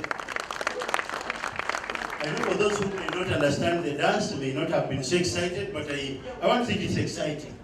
So ladies and gentlemen, we are happy that you are here, and we have now started the celebration, which is part of the 25th EAC MSME Trade Fair celebrations. And today is Uganda Day. Uganda oye!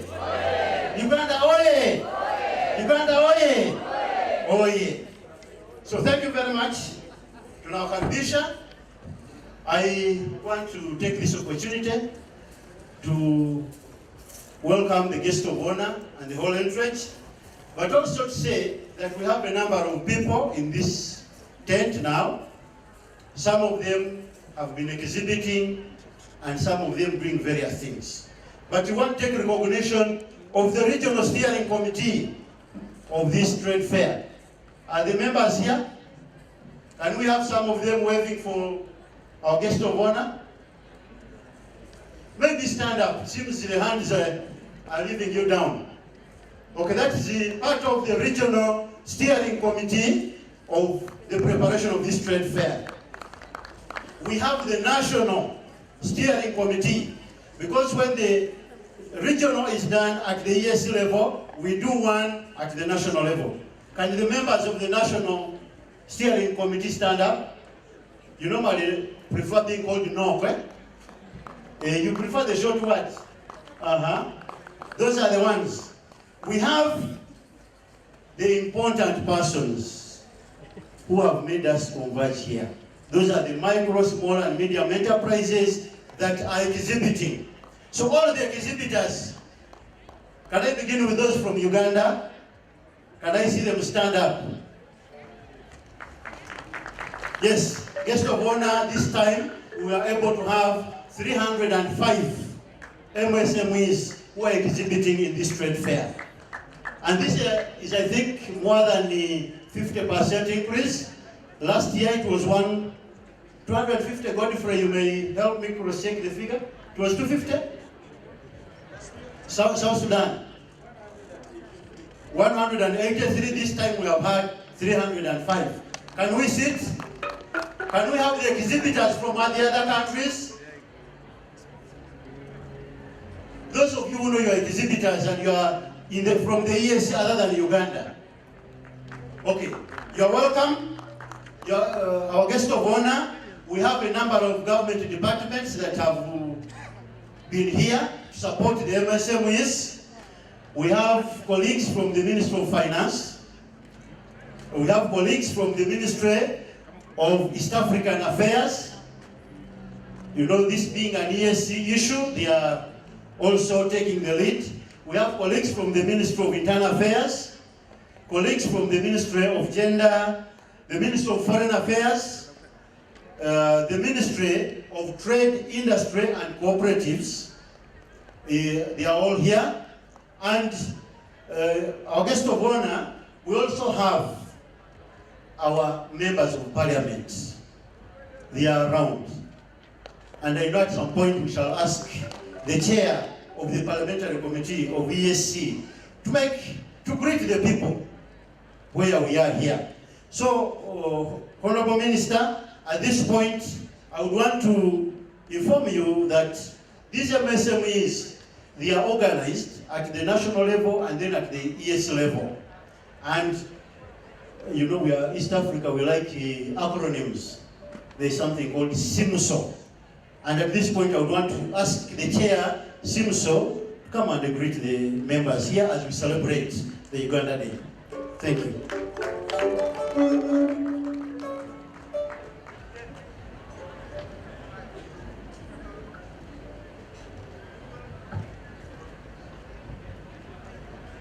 Honorable Minister, who is around, all the permanent secretaries around, Your Excellencies, the ambassadors, the Secretary General, the East African Community, protocol observed. First of all, I would like to thank the Honorable Minister. At least from Uganda up to here, it is not a small distance. When you agree at least to participate and come here to celebrate with us the Uganda Day, and not only the Uganda Day, to celebrate with the Uakaris who are here, all from all partner states. I thank you very much, Honorable Minister. Honorable Minister, I'm here in the capacity as representing the chairperson of the regional SIMSO and also as the chairperson of Uganda SIMSO chapter. So when I mix up with the Uganda interest and then the regional interest, don't get surprised.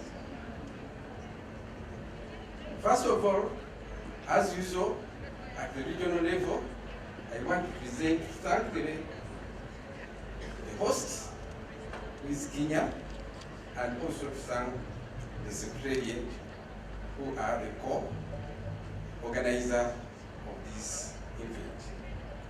Honorable Minister, you allow me, since you are allowed, and always in such a forum, we always inform the host at least what other exhibitors are experiencing down there. This goes to the Republic of Kenya, the organizer, the host, that we need to intensify the publicity. All along, they've been telling us, you wait for the weekend to come so that you will get the customers. Please, I want to inform you that people there are crying. Exhibitors are crying, no customers. Please let us intensify the publicity so that exhibitors get customers. We never brought these things to be taken back again to our partner states. We brought them for you to buy and also people get some money in the pocket. Also, there is a complaint that many vehicles and many customers, their vehicles are just not allowed to enter. I remember as a member of steering committee, when we are trying to visit this ground, we are assured that we are shown the parking inside. And we agree that this parking is enough, and even customers will get places for parking. But it is unfortunate that customers are not allowed to enter with their vehicles. And imagine someone may not need to leave his vehicles at just the road, beside the road, otherwise maybe for security purposes. Even when they buy things, taking them up to the other side is a bit difficult. The other things are a bit heavy. So they are telling me, the exhibitors, that they are experiencing and their customers are experiencing that problem of parking, at which I think this should be addressed by the host.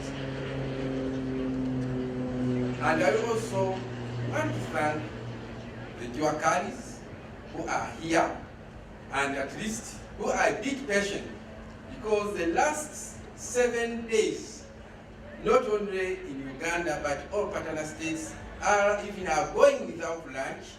They are going there, even they have exhausted all the money which they came with because they are not selling. However, they are appreciating, at least since yesterday, they have been seeing some people coming, at least though they are not buying, but at least they have some bit of courage, hoping that maybe those who have come to visit them, today they will come and buy or tomorrow. Honorable Minister, I want to thank the government of Uganda, because now I'm in the Sims of Uganda. I'd like to thank the government of Uganda, more so the Minister of Trade and Niaka, who have assisted us a lot to make sure that mainly this day and our movement up to here, GRA, we thank you very much, that we really appreciate what you are doing. And more so, when every year, maybe, I may not say that maybe because of the Minister of Trade and Mr. Mbadi, maybe you have put a lot of effort to see to it, at least the facilitation, though it is not yet enough, but we feel, at least we are feeling some bit of facilitation from the Minister of Trade. Thank you very much, sir.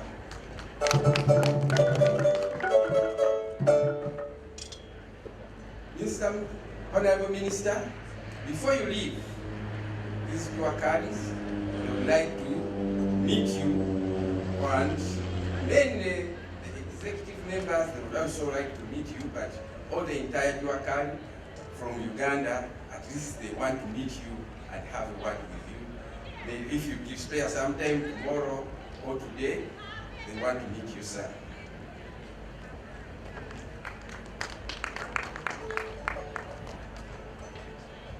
Here we have 70% of the Uganda exhibitors are new who have attended this exhibition.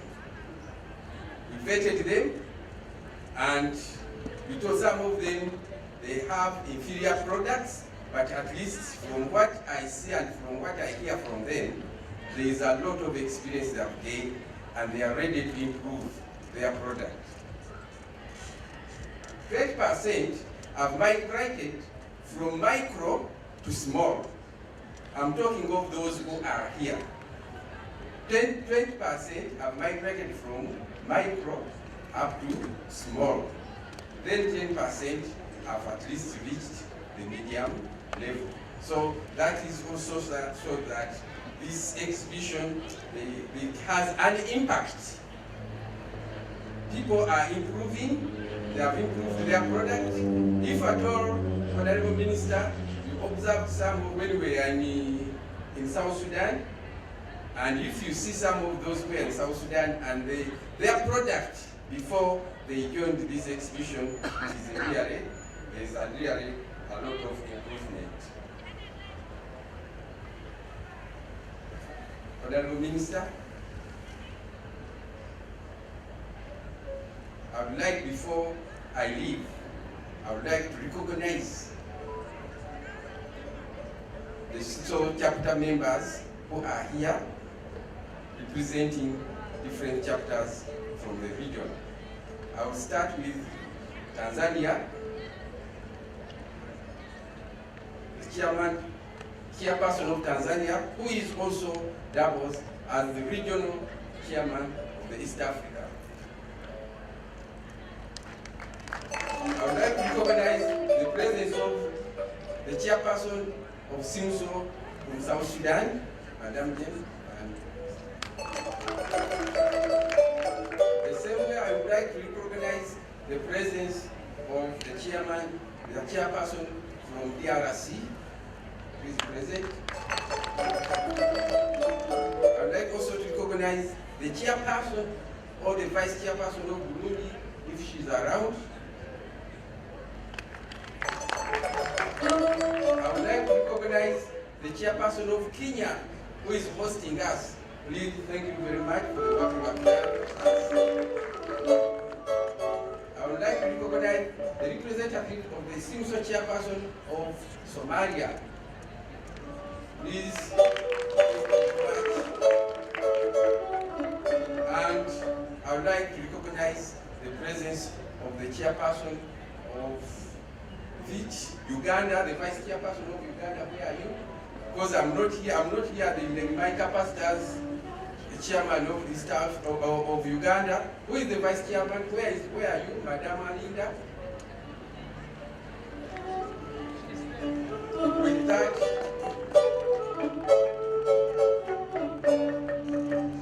again, I want to thank the master of ceremony. Allow me to give him 3 minutes. Thank you. Thank you very much, the chair of SIMSO and kwa maana ya muungano ya ushirikiano ya Afrika Mashariki, we shall recognize these delegates from these various countries to come and say what? To greet you just. I know Mr. Bosa recognized them by making them stand, but as the norm is, would request somebody a minute to come and say what. And I would want to begin from the hosts. Kenya.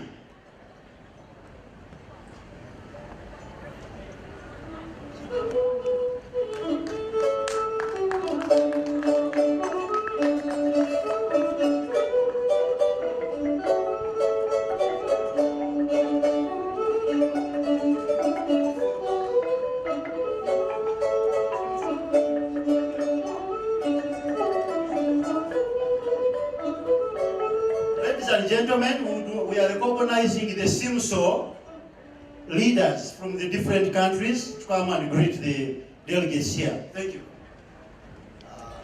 Chief guests, and all protocol observed, I would like to say that we are very happy to have the Secretary General of the region for the first time. I think we have never been able to have the Secretary General of the region. It is great. That's a big honor. And we clap for her. Chief guest, my name is John Kahio.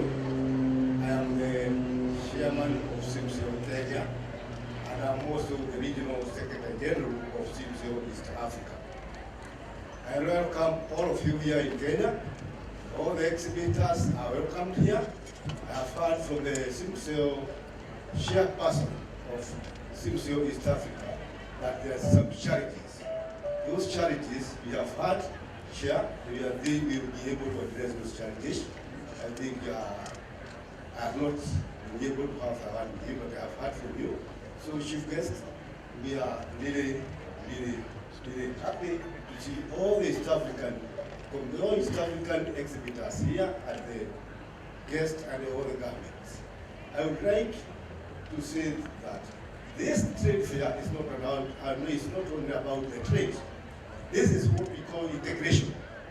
Because here we can be able to have relationship with the other people from East Africa, and therefore this initiative should be supported by the EAC the way they used to support. Thank you, Chief Guest. Asanteni. Thank you, Chief Guest and the delegate. We shall have a little adjustment that we shall call on to the delegates from the governments to be the one to give the greeting. And with that, allow me still to begin with Kenya, the head of delegation from the government, to be the one to do the greeting. Okay, I seem to be seeing some resentment, but that's... Uganda oye! Uganda oye! If you have a flag, do like this. If you have a flag, do like this. Thank you very much, Residence MC. We are in the speeches, and once we get into partner states speeches, we will request with a lot of respect that the chairman of the Micro and Small Enterprises Authority comes and invites our PS that is here. Then we continue, if that is what the program was talking about.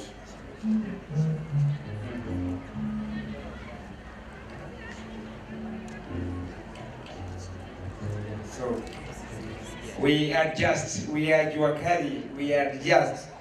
Makofi kwa Uganda, makofi kwa MC. We seem to be having two programs, it's fine.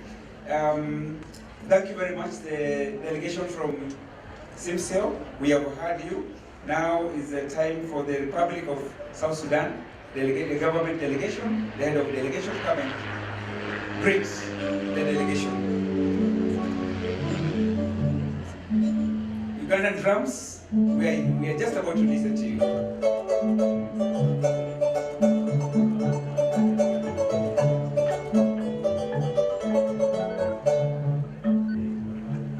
Good morning. On behalf of the government of South Sudan, I'm bringing greeting from the Republic of South Sudan, the people of South Sudan, to Uganda government and to Uganda people. We can say Happy Uganda Day. We are happy to be here to celebrate with you. And if you see, we have an integration between South Sudan and Uganda. Even we have the similar culture of Acholi. So we are one people. We are in East Africa. I can just say Happy Uganda Day. We are celebrating with you. You can see. I'm putting And we have Rwanda, the representative of Rwanda, as the one for Somalia gets closer.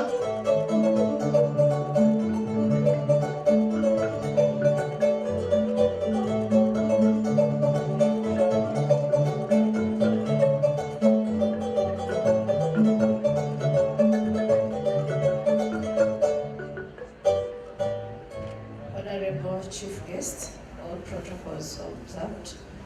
Good afternoon. Greetings from Rwanda. We are happy to celebrate with Uganda on their day, because they joined us yesterday. We are happy to be all East Africans. Thank you so much, and enjoy The delegate from Somalia.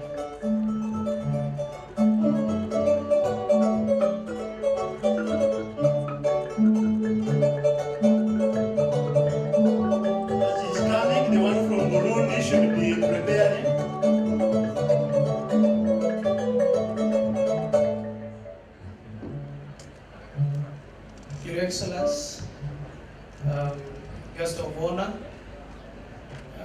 Honorable Minister, Deputy General Secretary of the East African Community, all party states, distinguished exhibitors, ladies and gentlemen, Assalamu alaikum wa rahmatullahi wa barakatuh.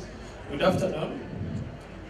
On behalf of the Federal Republic of Somalia, we are honored to convey our warm greetings and heartfelt congratulations to the Republic of Uganda on this special occasion of the Uganda Day during 25th EAC MSMEs Trade Fair.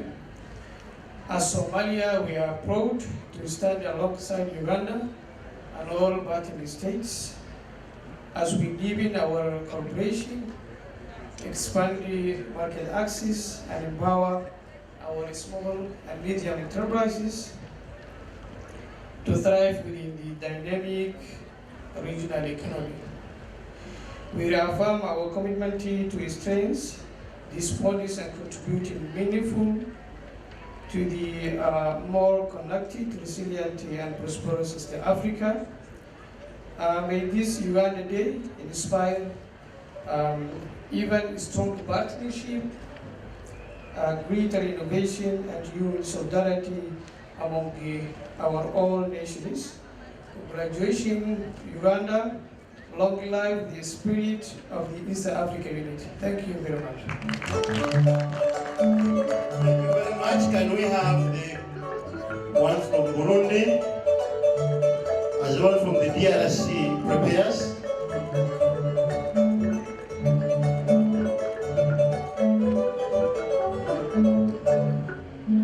Mheshimiwa mgeni rasmi, waheshimiwa wote, habari za mchana. Kwanza kabisa, kwa niaba ya serikali ya Burundi, niruhusu nitoe salamu kutoka kwa wananchi wa Burundi kwenda kwa wananchi wa Uganda pamoja na wananchi wote wa Afrika Mashariki. Pili, naomba niseme congratulations for the Republic of Uganda for Uganda Day. We are enjoying, and as I said yesterday, the more we approach the end of the event, the more we enjoy more and more. Niseme Uganda na Burundi ni kama nchi moja, si majirani sana, lakini ni majirani, na kuna undugu kati ya nchi mbili toka zamani.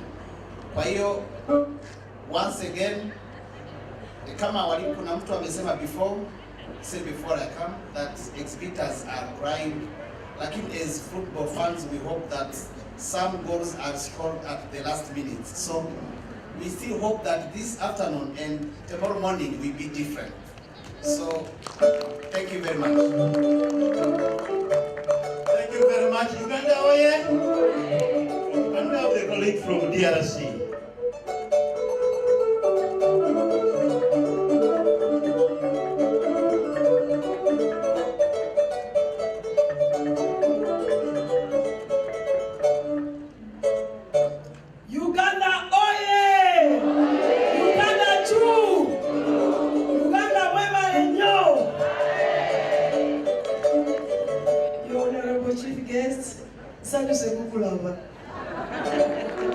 I'm happy to see you, Your Honorable, because last year we were together in South Sudan, and I hear you speak Swahili, and I was very happy. And when I read your last name is Mbasu and mine is Basu, I see we can be same father. Thank you very much.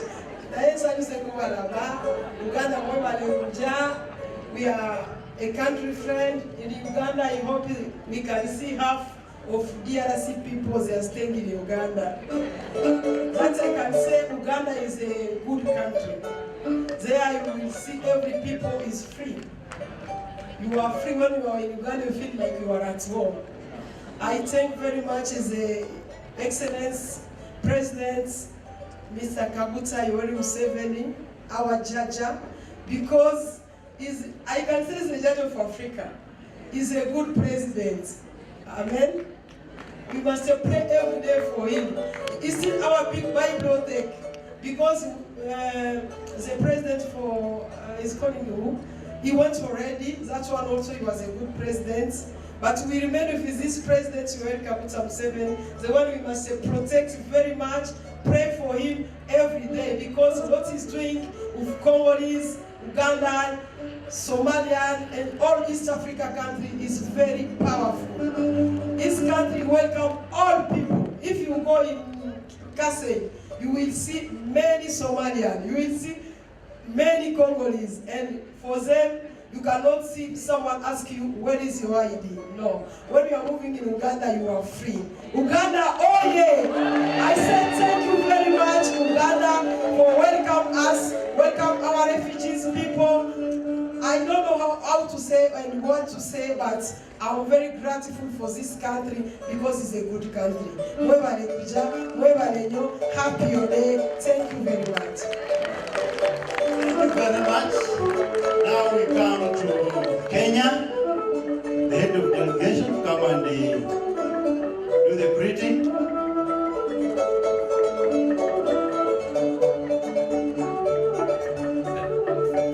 Thank you very much, Master Ceremonies, honorable guests, chief guests, our PS, all the distinguished visitors for this morning.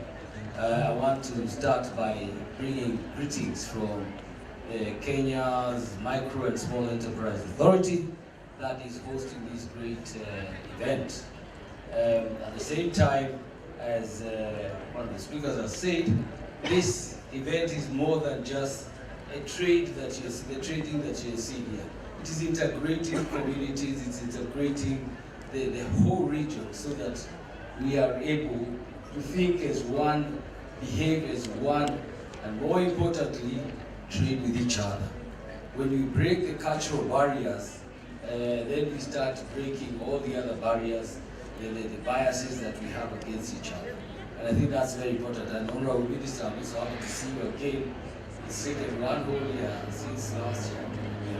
So it's very nice. And I want to specifically single out the Deputy Secretary General, Annette, who is doing very well, and she's from Uganda. Let's appreciate her. She has been with us all through. I've been to 5 such events, and increasingly now, when I walk through Tanzania stand, there are people who know me as the chairman of Micro and Small. I go to DRC, and that is what we want to do. That we break these biases and start trading. So I want to thank you and wish you a happy Uganda Day. DRC has seen this museum here stands as a magnet for the entire continent. I don't think there is any president in the continent who can be talked to by museum here and refuses to listen. Is there one? So I want to thank you and also continue to pray for his good health, even as we wish all the other heads of state good health. Thank you very much. Thank you very much. And we go to Tanzania.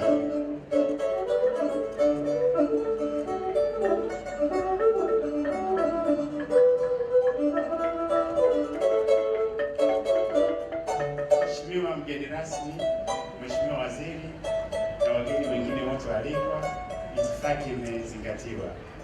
Kwanza kabisa, pokeeni salamu za upendo kutoka katika serikali ya Jamhuri ya Muungano wa Tanzania inayoongozwa na Mheshimiwa Daktari Samia Suluhu Hassan. Tuna furaha kubwa kuwa pamoja nanyi kushiriki katika siku yenu hii muhimu. Hongereni sana wana Uganda kwa bidhaa nzuri. Tumefurahia sana bidhaa zenu, tunazipenda na tuko pamoja. Sisi Tanzania pamoja na Uganda tuna historia kubwa sana. Sisi ni marafiki wa muda mrefu na tumekuwa na ushirikiano mkubwa. Tunatoa wito ushirikiano wetu uendelee, hususan katika kubadilishana bidhaa na biashara. Lakini pia ukiangalia jinsi tulivyo, sisi wote ni wamoja. Sema tu kwa bahati mbaya huko nyuma tuligawanywa katika mipaka ya nchi zetu za Afrika. Lakini sisi ni taifa moja, hivyo tunatoa wito tuendelee kushirikiana pamoja katika kuwaletea wananchi wetu maendeleo. Tunawatakia sikukuu njema, na siku ya Tanzania ni kesho. Tunawakaribisha sana. Mwenyezi Mungu awabariki. Uganda oye! Asante.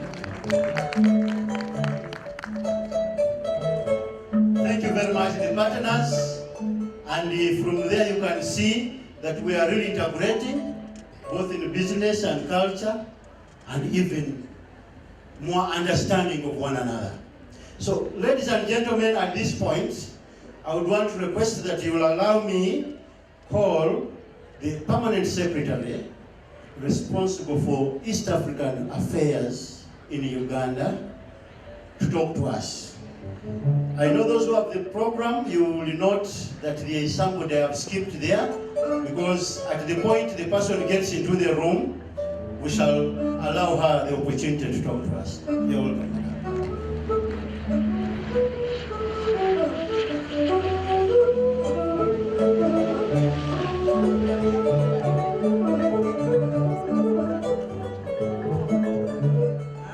Uganda oye!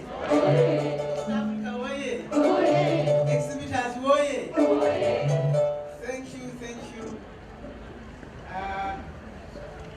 The chief guest, the Honourable Minister of State for Trade, Republic of Uganda, the chairperson, Committee on EAC Affairs, Parliamentary Committee on EAC Affairs, and his vice, the Deputy Secretary General, East African Secretariat, Second Community, representing the Secretary General, my colleague, the PS, Minister of Trade from the Republic of Kenya, all dignitaries, the CISO members, we are proud of you. You do a great job in helping us to put together this famous, we were calling it Jua Kali, Move Kazi. Now the EAC Micro, Small and Medium Enterprises Trade Fair is quite an exciting activity, ladies and gentlemen, as you all know, where we all come and where we give an opportunity to the micro, to the small and the medium enterprise operators to showcase the various products that they make through their creativity and innovation. And we want to say to the EAC Secretariat, thank you very much. You have done a very great job in making sure that the small people are recognized. After all, East African community is about oneness, is about trade, is about working together. I also like to thank the Republic of Kenya for the wonderful hospitality that you have extended to our teams, the exhibitors, and all of us. And I want to say that has been good. I got information that the people who are traveling in here did not get any problems at all at the borders. So I want to really thank you so much. That's how it should be. This particular trade fair is the 25th trade fair. So it means we've been having trade fairs, rotating them around. 25, this is the 25th time. And I want to say this is very wonderful. When I heard the chairman of CISO saying that the people who came here as micro, many of them have become small. That's exactly what we are looking at. Those who started as micro, they are now small. We want those who came as small to become medium. And those who came as medium to become large. That's the purpose of this event. This particular trade fair is extremely important because, as we said, we are making 25 years since, and that's the silver. So we celebrate the silver jubilee, and you know silver jubilee, it's very bright. You can see that's why the Deputy Secretary General dressed like that.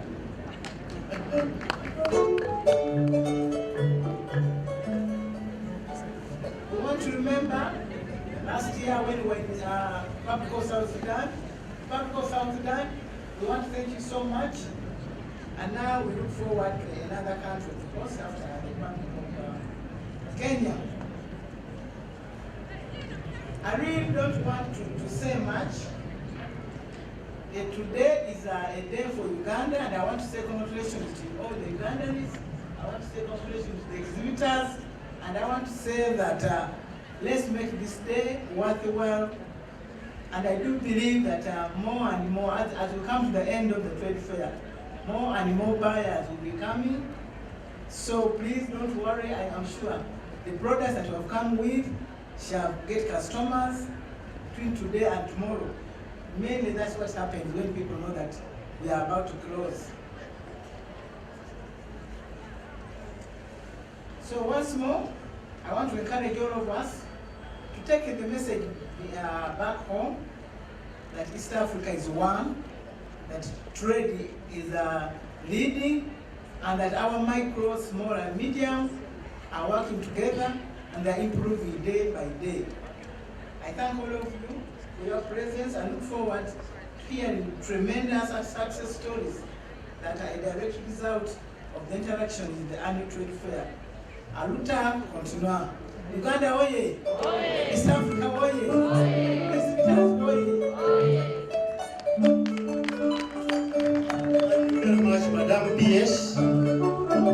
While the members said they entered very fast and without problems, they gave us a challenge when we were in the symposium this morning, that when they come away from the time of coming to exhibit, they still have challenges that we need to address across the EAC.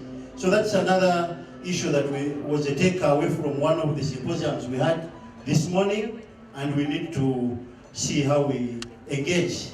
Ladies and gentlemen, I would want to request our host permanent secretary of Ministry of Trade, who will also help us, invite the Secretary General of the EAC. Please come and talk to us. Thank you.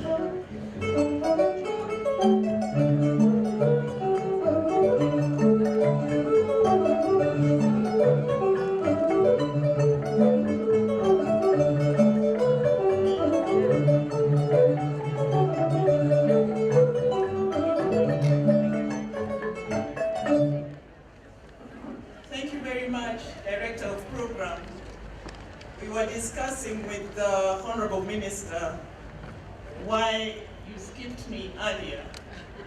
And we realized the way I was dressed looked like I was more Ugandan than Kenyan.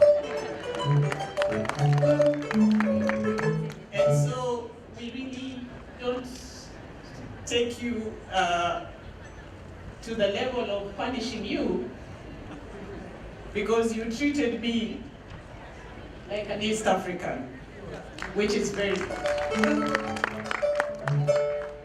Our chief guest, Honorable Minister, this is really an honor for us. And all our distinguished guests who have come from Uganda to help us celebrate Uganda Day. Uganda oye! Banange. Uganda oye! Uganda oye! I am truly humbled and honored. I really wanted to speak here when the chair of MSEA is here. But before I do that, Honorable Minister, allow me to convey apologies from the Cabinet Secretary,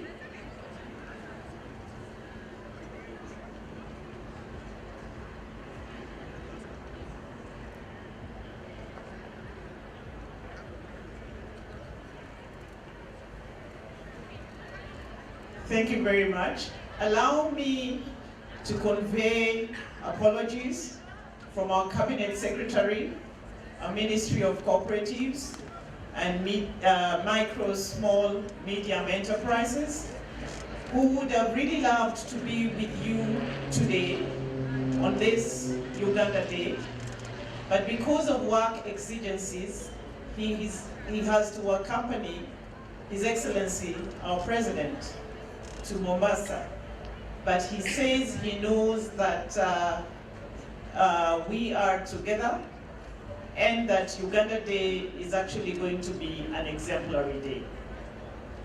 I also want to really plug in on what the chair of, is it COMSEO? CSMEO? CSMO? Whatever, but the acronym works somehow. He really expressed some key concerns regarding the organization of such trade fairs. Because the micro, small, medium enterprises are actually the engine of growth. And I have taken it upon myself to take in his concerns regarding how we really talk about these exhibitions before they happen, in terms of how much do we go out to advertise, to tell people about it, so that they can actually engage in this. I think this is something important, and that is why I really hoped the chair was here, so that he hears, because he had actually confirmed that he was the one in charge as a host, so that we get to the point of really making sure that the branding, the advertising, the messaging around such an important event is given consistently for a very long time, so that we attract and we make our people in the region to understand that this is a very, very important event, and their participation goes a long way to change the way things happen. I see the chair has come in, and again I'm expressing the concern that came around how we really go out to advertise, to talk about this trade fair. This is the engine of growth for the East Africa community. If we are not careful, if we cannot propel this engine of growth, the industrialization that we are talking about as EAC will never happen. So it is my prayer that we take it upon ourselves and really go out to make sure we brand, we advertise, we reach out as much as possible to get so many people to subscribe to this trade fair, so that our people within the region can see the gains of actually coming all the way to exhibit and see value for money in whatever they do. That is my prayer going forward, that we really support these micro, small enterprises. When they come in for such events, we give them the requisite support that they need, including all those things that they're talking about, parking, arranging, making sure everything is shipshape, so that by the time we are closing, we are really having a good event in itself. Ladies and gentlemen, micro, small, medium enterprises cannot remain small. They must be the lions that we are talking about. And the only way they can be the lions is when we get them to a level where they stop thinking they are cats, and the only thing they can catch is a rat. They must be able to catch bigger things than just catching rats. And what does this mean? This therefore means that we have to make a deliberate effort as governments within the East Africa region to make sure that the market access that we are talking about for these traders is real, is feasible, and works. The financing that we are talking about for these people is real, is feasible, and works. The capacity building that we are talking about for these people is real, is feasible, and works. The support that we are talking about in terms of governance and ensuring that our borders are free and everybody can move, because if people cannot move, even goods cannot move freely within the region. So we must work towards opening our East Africa community, and integration has to be real integration from all aspects. It is my prayer that as we celebrate Uganda Day, which has been a very, very exemplary day for us, that we use it to actually propel the issue of regional integration and get East Africa to be one nation, because we are one people. Thank you very much. Uganda oye! Oye! I didn't hear anything. Uganda oye! Oye! Uganda oye! Oye! Thank you very much.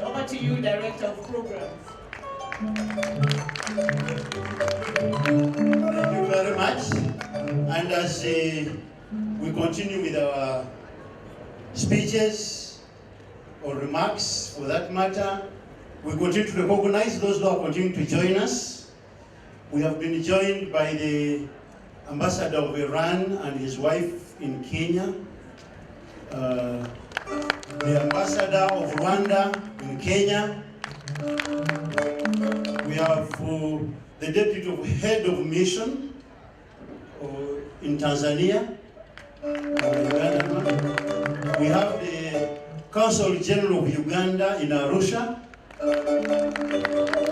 And the various others that are within here, we shall continue recognizing them. But at this opportunity, let me take this opportunity to welcome the Secretary General to talk to the people. Yes. As the Secretary General is coming in, I'm aware, I know there is some, as I was introducing, I wanted to introduce somebody at some level, but I'm seeing some concerns behind there. They seem to want at this moment to know that the Minister of State for East African Affairs is in the room. Yes. So with that, may I request the Secretary General of the EAC to come and speak to us.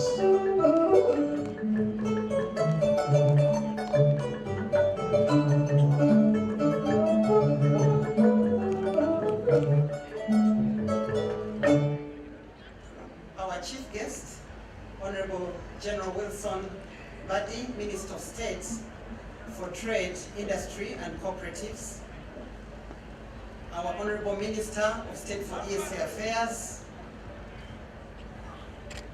Permanent Secretary, Ministry of Trade of Kenya, the PS, Ministry of EAC Affairs of Uganda, ambassadors present, members of Parliament, representatives from CMCO, exhibitors, ladies and gentlemen. First of all, I wish to make a clarification that I'm not the Secretary General. I am the Deputy. However, I am representing the Secretary General of the EAC Secretariat. Chief guest, today is day 9 of 10 days of this exhibition.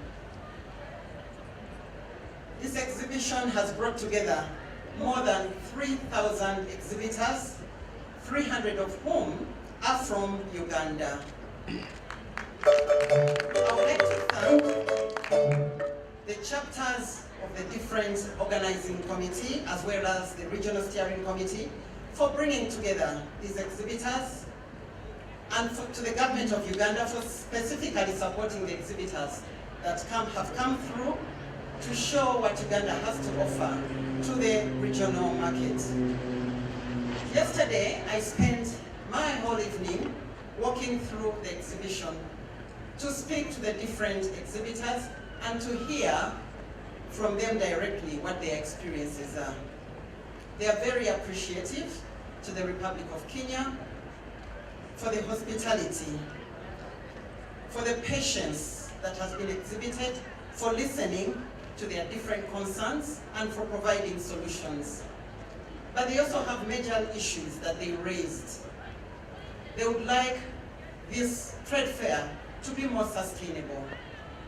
They believe that one day a year is insufficient for them to be able to bring to attention the wares that they are producing within the region. And as the EAC Secretariat, that is a major issue that we are going to take forward. I would like to assure you, our chief guest, that we are building a buyer-seller platform, and the exhibitors from the trade fairs over the years will be the first participants to be onboarded so that we can use that platform to be able to exhibit their goods, and that will be a sustainable way for them to be able to reach international markets, not just one day, but throughout the year. And perhaps when we return every year, we can also hear some of those stories. They are also still concerned about non-tariff barriers, which continue to impact on trade within the EAC. While we have mechanisms in place for elimination of NTBs, it's important that we continue to focus specifically on those NTBs that impact micro, small, and medium enterprises. Some of them do not have voice to be able to raise these issues.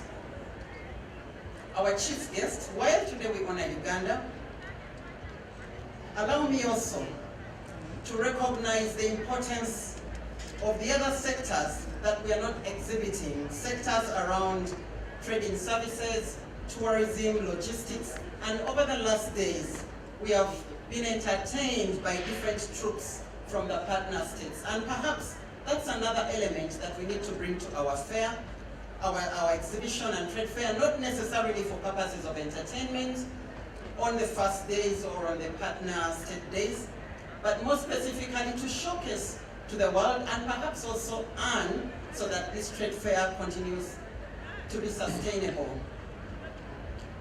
Together, the unique strengths of our partner states demonstrate the collective power of East Africa's integrated MSME ecosystem, which this trade fair proudly showcases.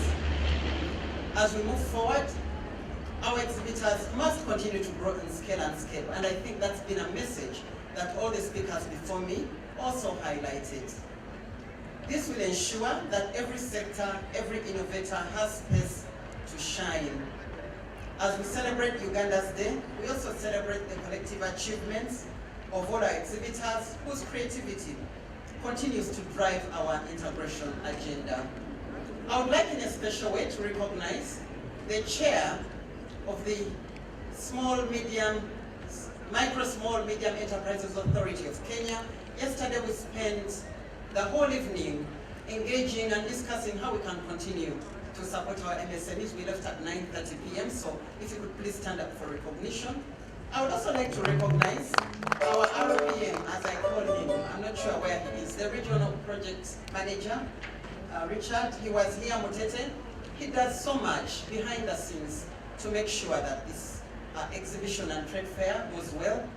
And I would also like to recognize the team from the EAC Secretariat, led by the Director of Customs and Acting Director for Trade, Director Flavia, and the team from the EAC Secretariat. Please stand up for recognition, because you spent months working to ensure that this trade fair goes well. Thank you all very much. Chief guest, thank you so much for your presence. You're with us in Juba, and we hope to see you next time when we have the next exhibition. Thank you very much for listening to me.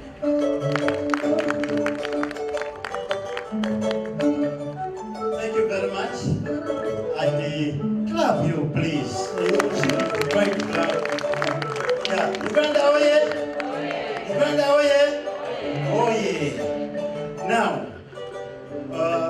ladies and gentlemen, I know at times the MSMEs may not know that even at the parliamentary level, there's an arrangement to keep looking at these issues of integration.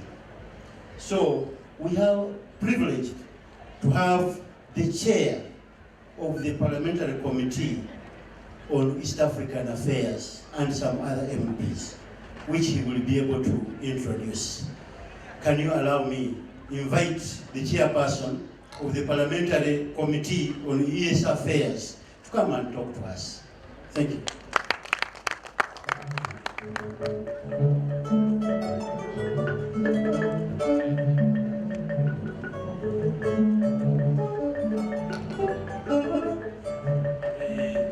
The Honorable Minister and Chief Guest, on this very historic moment, the Honorable Minister for East African Affairs, the permanent secretaries who are here, the Deputy Permanent Secretary General, all of you, our Commissioner to Uganda, to Kenya, from Uganda, and all of you, ladies and gentlemen. I came here in the company of my Deputy Chairperson, Uganda Parliamentary Committee on East African Affairs. May I request her to stand up? Honorable Secretary to the Committee on East African Affairs,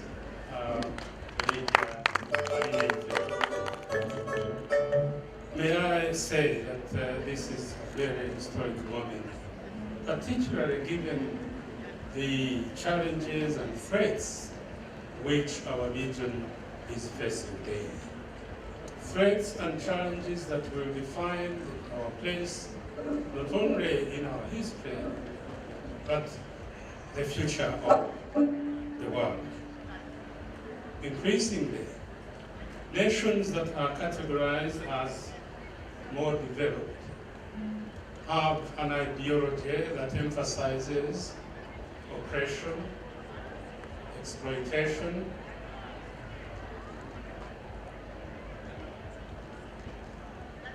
of those nations that are categorized as developing.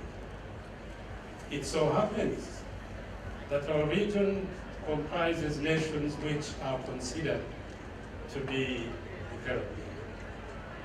I'm refusing deliberately to use the word underdeveloped, but clearly we have an issue here. The Colonial Minister and Chief Guest, we are faced with a crisis, a situation where the developed nation is determined to take over our resources. And they have promised they will even go to war if we deny them our resources. They have said so, that they will go to war if we deny them our resources. Resources that God gave us and did not give them, they will go to war if we deny them those resources. The only sensible thing to do is for nations which are represented here, 8 of us, to come together for a number of reasons, including survival clearly, but we also need to have a voice and be able to effectively fight back against those whose intentions are not particularly good. The sad thing, guest of honor, is that we, as East Africans, are behaving in a most shameful way that leaves the developed nation wondering what sort of people we are. God has given us resources they don't have, but which they need for their industries, and we are not intending to use those resources for purposes of our people. It is something we must address. It is something we must address because it impacts on our own sovereignty, it impacts on our security, it impacts on our prospects to develop resources God has given us. I will take this opportunity to say that we really must wake up. Stop being an embarrassment to the human race. That here is a race God has given resources no one else has, but these resources aren't benefiting their people, they are benefiting others. In the meantime, we are busy fighting one another. And you see that in the non-tariff barriers, which clearly some of our nations have notoriously imposed. In my view, and the view of our Committee of Parliament, these are not friends of East Africans. When the choice we have is to survive or not to survive, and we choose not to survive, clearly there is an issue there that demands that we wake up, that demands that God stops being angry with us, and because He can be angry with us. What sort of people are these? I created, I gave you resources, but you are not using these resources for your people. Instead, you are busy fighting one another. It must be a shame that clearly our nations are not moving together. We are concentrating on issues that will divide us more and more, instead of making sure that we ensure that the integration we want makes this region a very strong region. I want to appeal to those who are concerned. They are not here, but the message should go to them. They should stop letting us down. They should stop making us an embarrassment to the rest of the world. They should stop. It's an opportunity they have to ensure that this region moves on. And it's essential that we, East Africans, move together, remembering that we are one people after all. Our enemies don't want us to believe we are one people. They want us to keep fighting. And as we are fighting, they are taking away our resources. You can see what is going on in one of our capital states. Honourable Minister, Chief Guest, I hope you will use this, your position in government to really drive home this point. And I want to commend the government of Uganda, in particular President Museveni. He's a major champion of the integration of East Africans. I do not want to speak about his counterparts. I don't have the authority, but my president is driving. He needs support. And let us give him that support to ensure that our region is able to stand up to forces whose agenda is exploitation, domination, suppression, and clearly which will lead us to more underdevelopment of this nation. I'm happy to have spoken on behalf of my committee, and in particular, and the Parliament of Uganda in general. We are intent on playing our part. We would want our sister parliaments to do the same, simply because we have a choice to survive in this very hostile environment we are in, and take advantage of the resources that God has given our East African region. And stop the nonsense, Mr. Speaker, as such. I guess you're going to excuse me for using that term, but clearly that's what the rest of the world is saying. These are people God has blessed with resources that are not available elsewhere, but they are busy fighting one another. They are busy making sure that we don't move together. I want to appeal to them to stop that and be able to give us the dream of realizing East African integration in all ways. Thank you.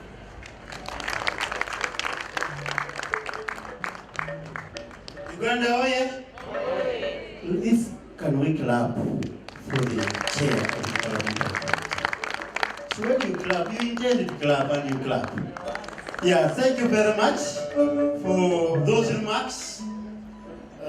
Chief Guest would want to tell you that since we came here, there is our people here who have hosted us.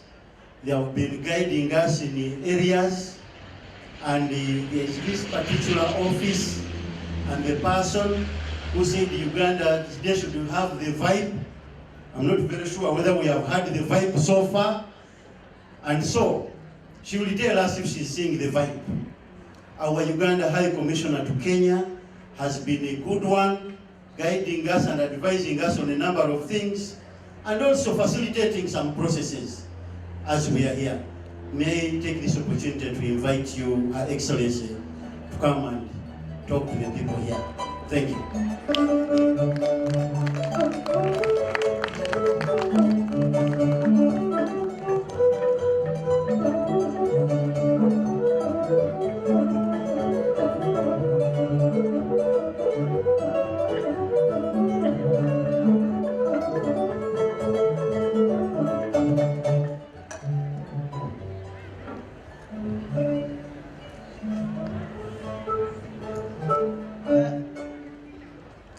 The Chief Guest, Honorable General Wilson Mbadi, Minister of State for Trade of the Republic of Uganda, Honorable James Magode, Minister of State for East African Affairs of the Republic of Uganda, Deputy Secretary General of the EAC, the Permanent Secretary, Ministry of East African Community of the Republic of Uganda, the Principal Secretary for Trade of the Republic of Kenya, Honorable Members of Parliament, Your Excellencies, High Commissioners and Ambassadors present, senior officials of all our partner states, representatives of the private sector, our distinguished exhibitors, ladies and gentlemen, good afternoon. It is my honor and distinct privilege to welcome all of you on this Uganda Day 2025. Allow me to extend on behalf of the government and the people of the Republic of Uganda our deep appreciation for your presence on this important occasion, dedicated to advancing the economic and commercial interests of the micro, small and medium enterprises within the Republic of Kenya and the East African community. I wish to convey our profound gratitude to you, Honorable Minister of State for Trade, for graciously accepting to preside over this event. Your continued leadership and guidance in strengthening Uganda's trade and industrialization agenda remains invaluable. We further acknowledge the presence of the Honorable Minister of State for East African Community Affairs, the Permanent Secretary, and the honorable members of Parliament, whose participation underscores the commitment of the government of Uganda in promoting enterprise development and regional economic cooperation. I wish to take this opportunity to express our sincere appreciation to the government and people of the Republic of Kenya for hosting this event, and to the East African Community Secretariat in collaboration with the Confederation of Micro and Small Enterprises Organization for their commendable efforts in organizing and coordinating this important exhibition. Today's event is a reflection of Uganda's enduring commitment to nurturing MSMEs, which constitute the foundation of our private sector and are a critical pillar for national socio-economic transformation. Today's event will, 1, showcase the capacity, diversity, and quality of the Ugandan MSME products and services. 2, it will facilitate linkages between Ugandan enterprises, Kenyan markets, distributors, and partners. And 3, promote deeper commercial engagement between Kenya and Uganda within the framework of the EAC and the African Free Continental Trade Area. This platform serves not only as an exhibition, but is also a strategic interface for dialogue, cooperation, and mutually beneficial partnerships. Distinguished chief guest, Uganda and Kenya share a long-standing relationship rooted in shared history, geography, people-to-people connections, and common aspirations for prosperity under the East African community. Kenya remains a key destination for products, and Ugandan MSMEs play a central role in sustaining this trade corridor. As partner states continue to prioritize the elimination of non-tariff barriers and enhancement of cross-border infrastructure, the opportunities for our enterprises will only continue to expand. Uganda remains committed to a predictable, rules-based and facilitative trade environment that benefits both our nations and strengthens our collaborative competitiveness as a region. At the Uganda High Commission, Nairobi, we remain fully committed to facilitating market links, promoting Ugandan products, and offering support to our entrepreneurs operating in Kenya and also exporting to Kenya. I wish to commend the organizers, the exhibitors, and all the partner institutions whose cooperation made this event possible. Your efforts reflect the dedication, professionalism that continue to position Uganda as a reliable partner in regional commerce. The Ugandan entrepreneurs, your presence here today demonstrates resilience, innovation, and ambition. We encourage you to engage fully, build long-lasting partnerships, and utilize this platform to expand your reach within the Kenyan market and beyond. Distinguished ladies and gentlemen, allow me once again to thank you for honoring our invitation. As we proceed with today's program, I invite you to interact with our exhibitors and discover the breadth of Uganda's enterprise potential. I thank you.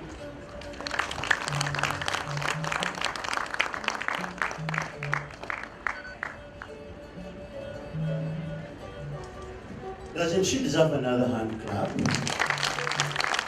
Okay, when I hear that hand clap, it shows me there is something else we may need to do. So ladies and gentlemen, before we listen to anything else, by the way, for your comfort, we're only left with only 2 speeches. But before we go to those 2 speeches, I want to request that we have the minds excited a bit.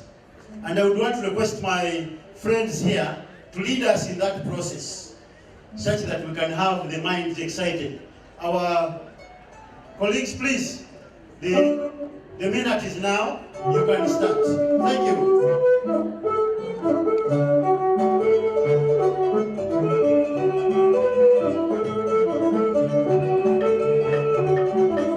As they start, please, all those who had walked out of the tents, we are about to have the final speech. Therefore, please take come in again and get involved in the dancing, such that we are able to have active minds to listen to the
Excitement in the brains to listen and interact more.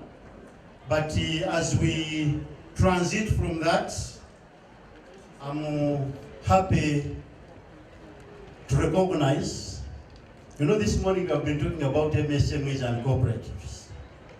And there is somebody in the room who is responsible from the technical arm for the MSMEs and cooperatives.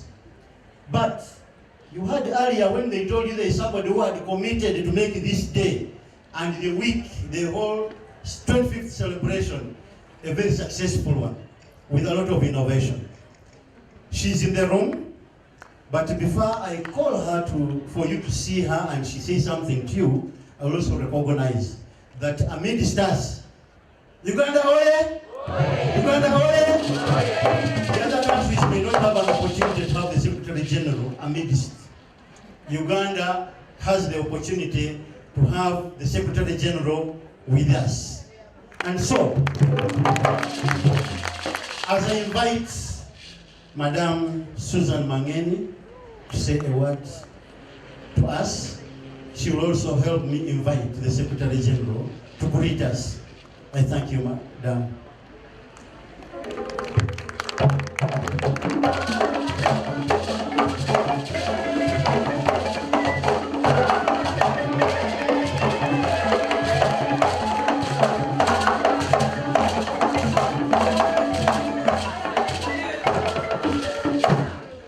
Thank you. Our chief guest of today, ministers from majirani, ndugu wetu na dada zetu, Republic of Uganda, Minister of Trade, Minister of EAC, my sister, the Secretary General of EAC, and my former colleague, Veronica. Welcome. I feel so bad that our day you did not come. And you has even made it worse, putting a lot of salt into that wound. But we will revenge. So meaning tomorrow you also must be here, so that all of us now have a feel of you. And Deputy Secretary General, whom we've had you from the very beginning. Allow me to stand on the protocol, as probably earlier established, but a very good MC here. Karibuni Kenya. Uganda oye! Oye! Uganda oye! Oye!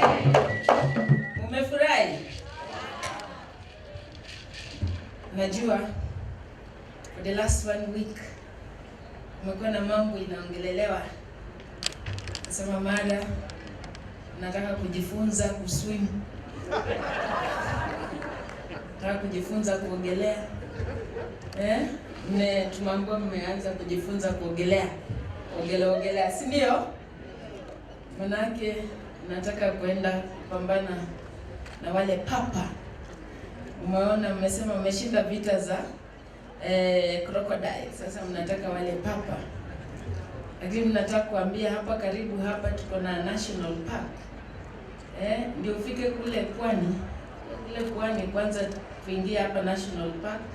Hizi siku zimebaki. Muone wanyama wetu wa porini, mfurahie. Sasa ndio mwanze safari ya kwenda kukutana na papa. Kule, si ndio? Lakini itabidi sasa mtuajiri sisi tuwafunze Kiswahili. Manake kule pwani lazima ujue kuongea nini? Kiswahili. Usipojua kuongea Kiswahili siku nyingine unaweza lala usiku kajipata umamkia kwenye muti. Muti wa nazi kule juu. Umamka umelala asubuhi kwa nyumba, lakini when you wake up in the morning you find yourself on top of. Kwa hivyo mnahitaji kwenda kule, lakini si rahisi vile. Najua nikiwa high school nilikuwa katika ile choir na tulikuwa tunaimba Uganda dance. So kwa tunasema ebyo mundu no byejagara byo mundu to byoga.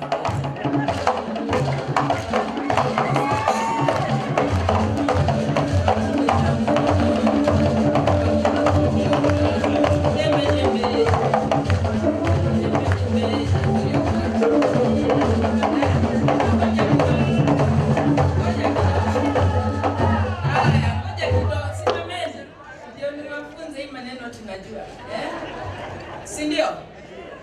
So tuko tunasema jembe ya mti ogelea ndio.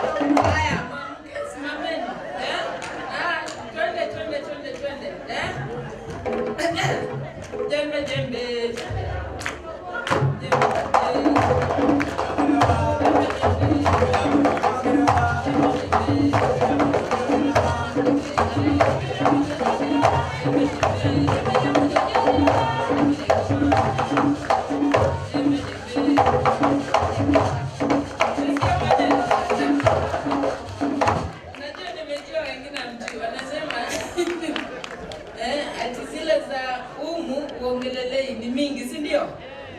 Kwa hivyo hata zile za pwani mimi siongelele hapo. Tumeelewa hivyo? Ni mingi, mambo ya bahari ni mingi sana.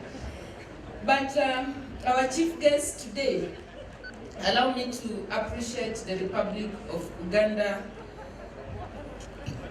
first of all, for having accepted to bring the MSMEs to Kenya. I was the chair of the regional organizing committee, and they're among the first ones to promise and say, we, Uganda, we have always brought not less than 300 MSME, and I challenged them that I don't want 300, I need more, and I think you beat that record. Congratulations. And they have been very, very consistent. Each and every trade fair, they do not bring less than 300 MSMEs. I want also to say, like I observed yesterday during Rwanda Day, that we want to take your Secretary General, now that you're here. We have resolved as member states, because this sitting is properly constituted, right? That going forward, we want to see how we gain entry into the global market. That will not just be coming here and sell and trade amongst ourselves, but the outcome of this trade fair, at least we should be seeing a number of MSMEs also being supported to access continental trade fair as well as global trade fair.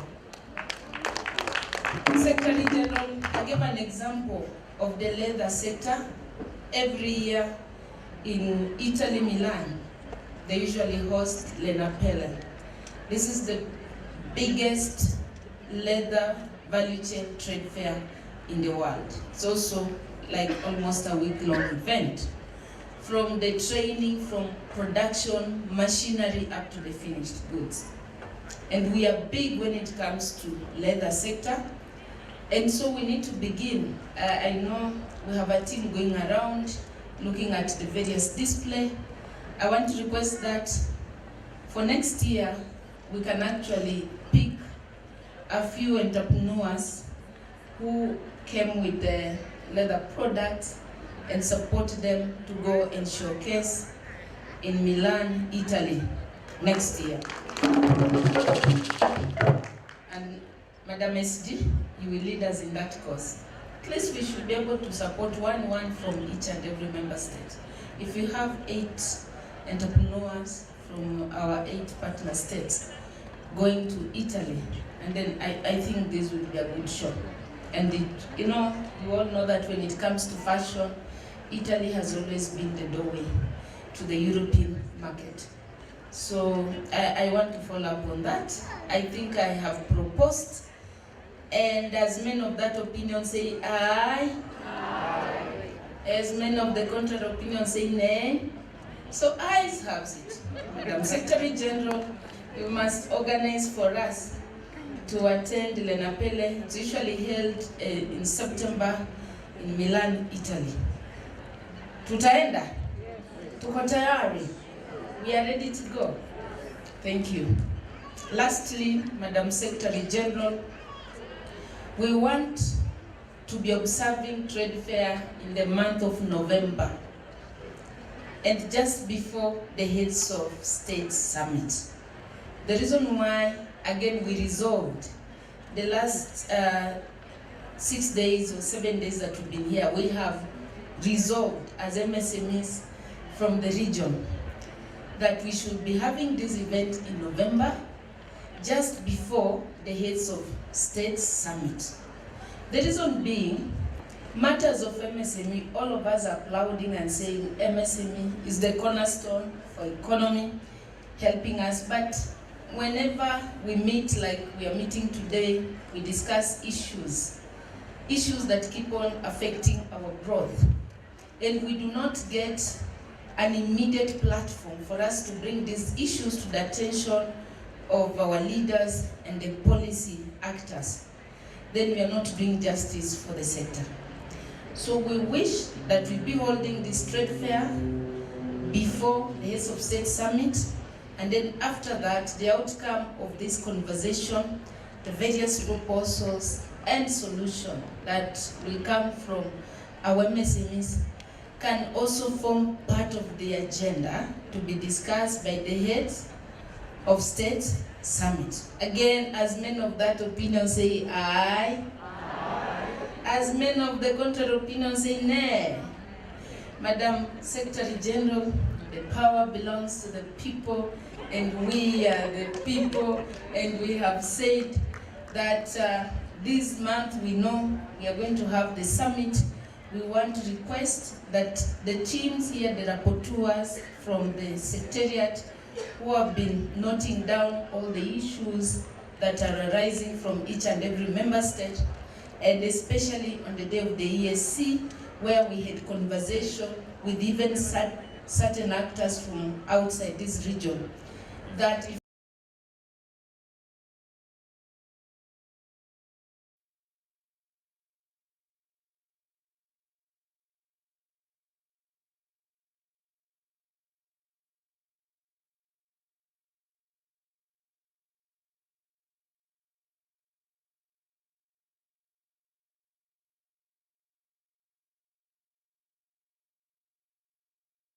that we want to keep you up, even after tomorrow, please stay and do not leave. So you were told there is some wanyamas, hizi ni kali, hizi si gorilla, hizi ni wale broba. Don't go without us giving you approval to leave. But thank you very much. I hope you have enjoyed. You've been a good company.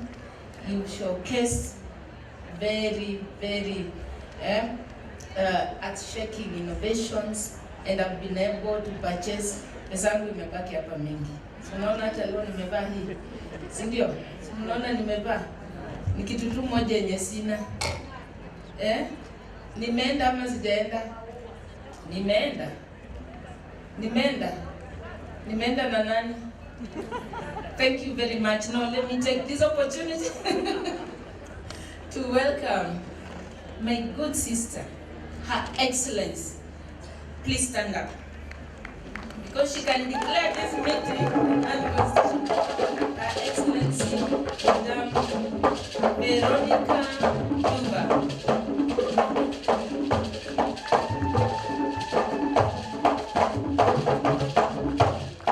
Thank you very much. Webalenyo.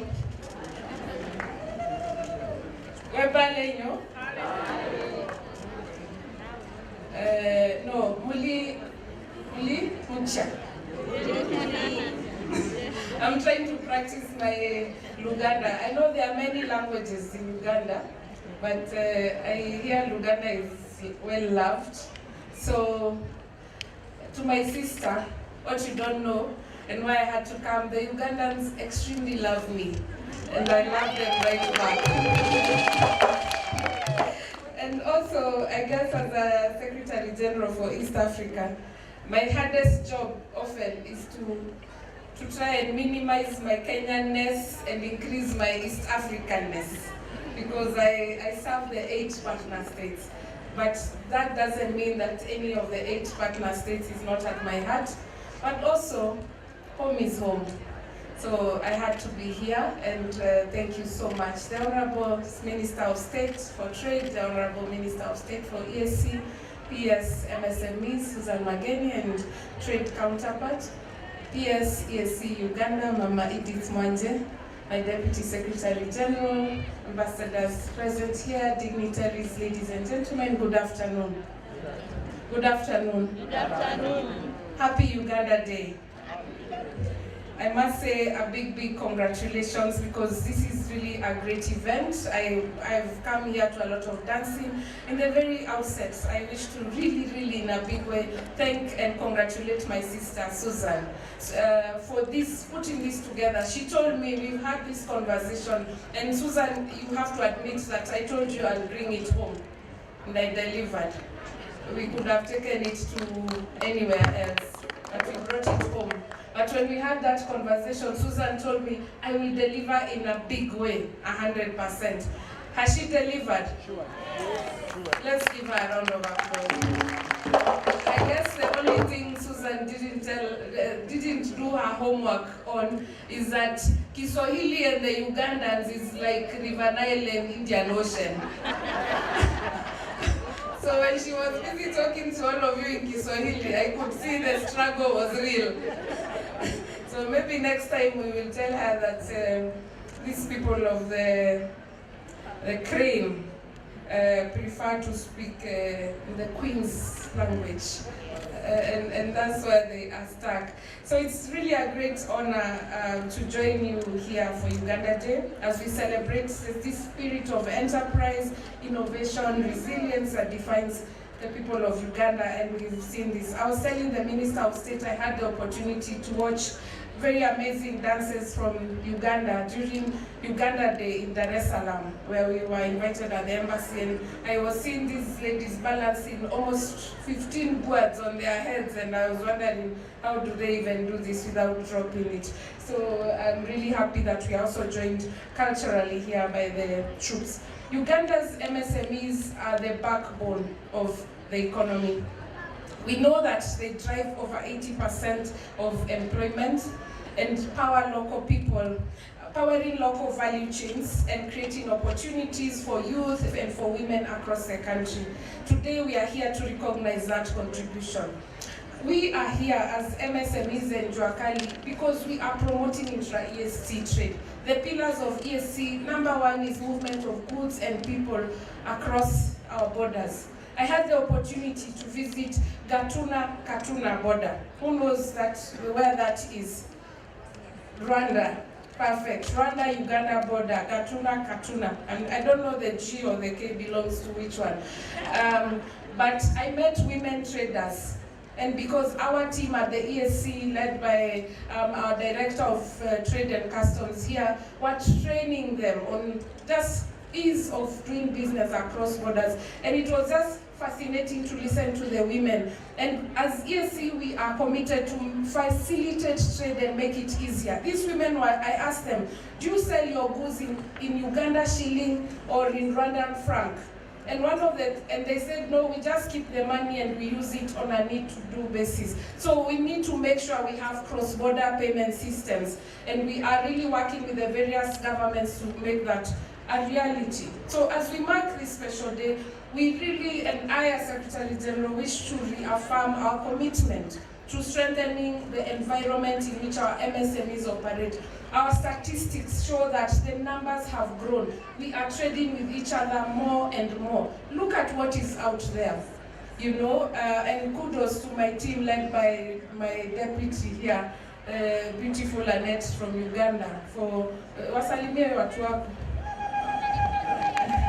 Yeah, there's been an amazing team of people working with the Kenyan team who have done a great job, and the trade here, I was told that the people are not enough, but the numbers have shown that this is a very successful event, and we want to thank you. To our partners and to our fellow ESC member states, we want to thank you for the collaboration. We know that together we can build stronger, we can be more integrated, we can ensure our regional economies benefit. I love that Susan is talking about going to Milan. But before we go to Milan, you have to demonstrate to me that you have a Uganda. Let me tell you what I have in my house. I have a Burundi drum in my house. I have a Ugandan carving with a crane. I have a soapstone. That one was from where? Kenya, I think, from LVBC. I have baskets from Rwanda. I have from South Sudan, I have very beautiful beadwork and fabric work. So what am I saying? Let us buy from each other. Let us have our value chains completely enhanced. Leather from Rwanda. Rwanda has very good leather, but we have challenges of that leather getting to Mombasa or to Dar es Salaam. Can we remove those barriers to trade? Let us trade effectively within ourselves in order for us to sell ourselves as one consolidated market to the rest of the world. And this is important. But mine was just to pass by see the amazing display, say hello. Yes, tomorrow PS I will be there and ensure that I'm part of Tanzania Day. They are my hosts. They love me very much. I also love them very much. The Rwandans also love me very much. I came last night. So all these countries love me very, very much. So PS Susan, I urge you, do not leave this place just like that. There are a lot of good Ugandans. And they also love us very, very much. Tembea too. She knows what I'm saying. But thank you so much. Thank you for making today possible, and a happy Uganda Day, and long live the EAC MSMEs Jokali exhibition, certainly getting bigger, better every year. Shukran sana. Do I get to invite somebody? Yes, it is now my humble pleasure to invite the Minister of State for ESC. Please come and address us this afternoon. Shukran sana.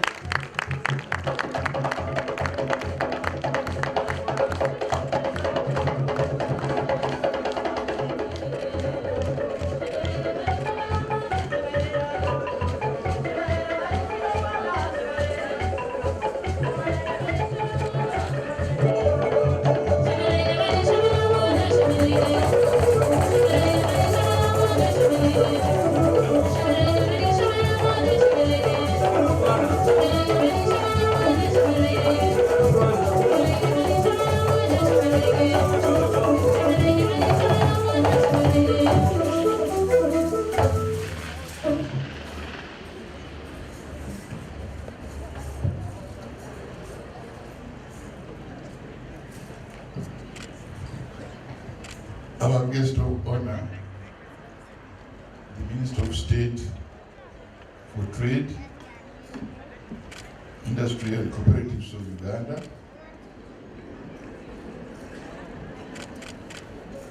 there's also a reference to some other Minister of Fisheries here, Madam Secretary General of EAC, Your Excellencies, the ambassadors, and representatives of sister governments who are here.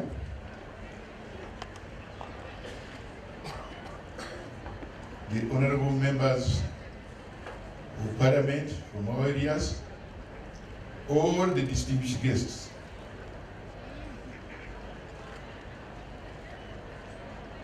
I wanted to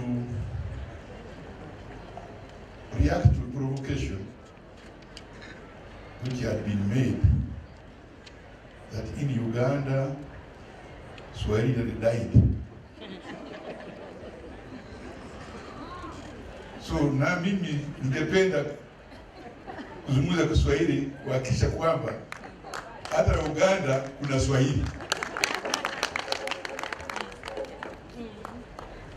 Tena tutakuja kuinua Swahili iwe safi, ile Swahili asili kuliko Swahili ambayo wanazungumza pale popote. So wenye kudhani ati sisi hatuna chochote, tunawaonya, tunakuja.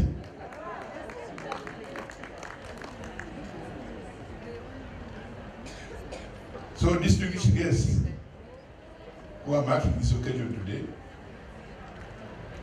first of all, it is my pleasure as a Minister of State for East Africa in Uganda to take this opportunity to welcome all of you to this occasion. And when I'm talking about that, I mean I'm welcoming even the Kenyan officials who are our hosts today.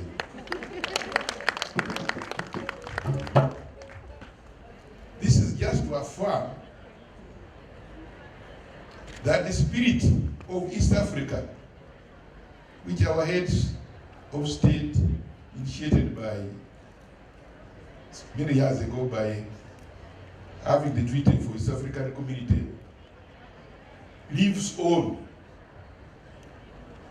And therefore, we have come here to indicate to all those who do not know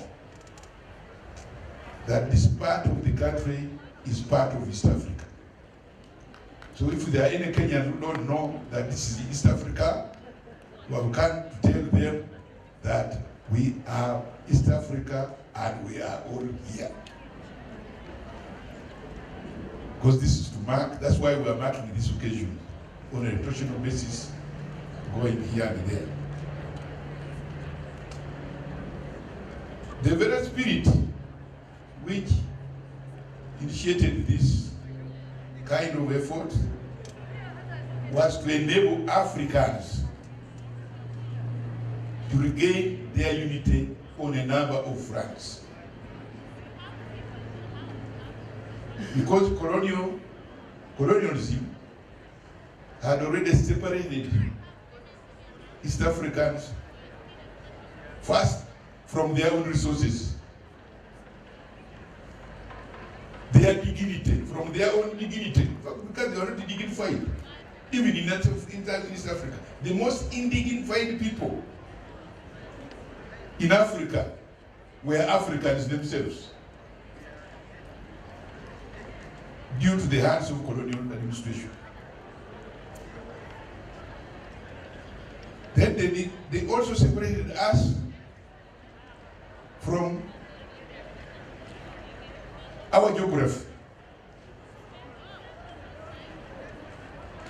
It became some of the areas of Africa which were really neighboring each other became much further from each other than before.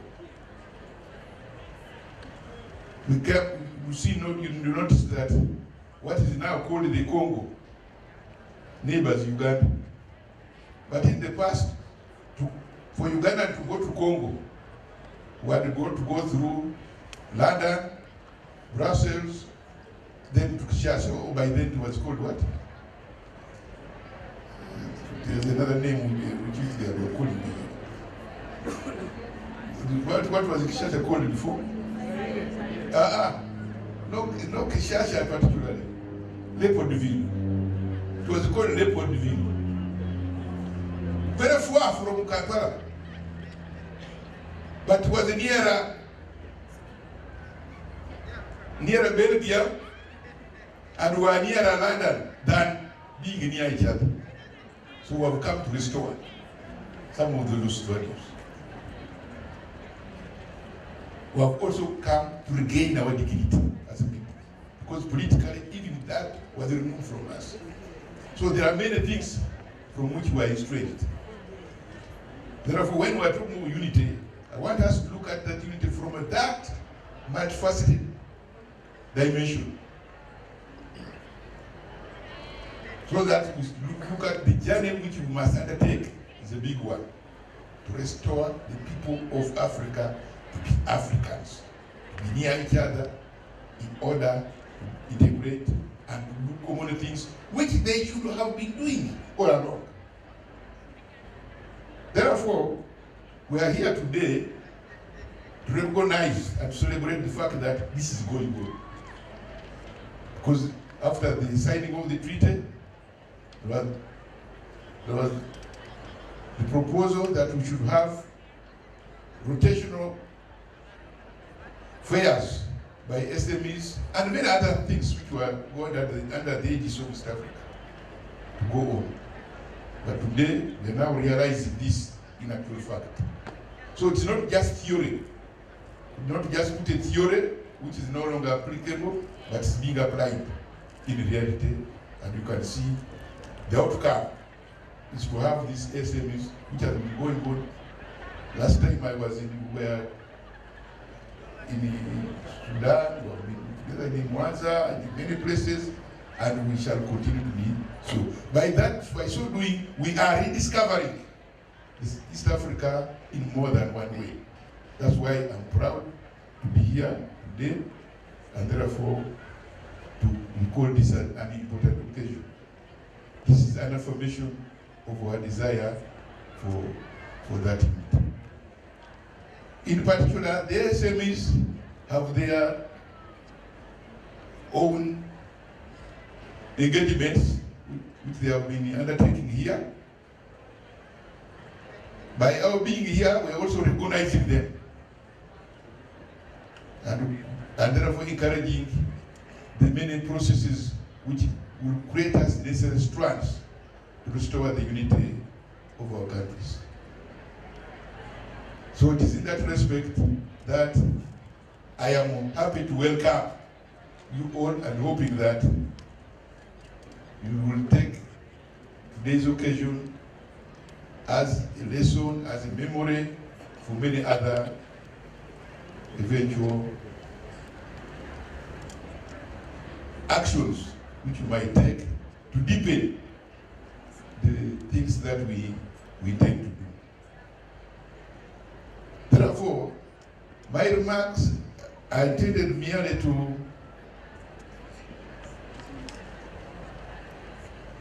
bring you alive this occasion and hope that you will enjoy yourselves, and next time wherever we are, we should be able to add on more and more as we go on. Now my duty today is to call the minister, who's the chief guest, the Minister of State for East African for Trade in Uganda, to come and make his remarks on behalf of all of us. That's why I'm not repeating anything which might concern the SMEs from my own perspective, because I'm hoping that the minister will cover me along those lines. Honorable Minister, please, you are welcome.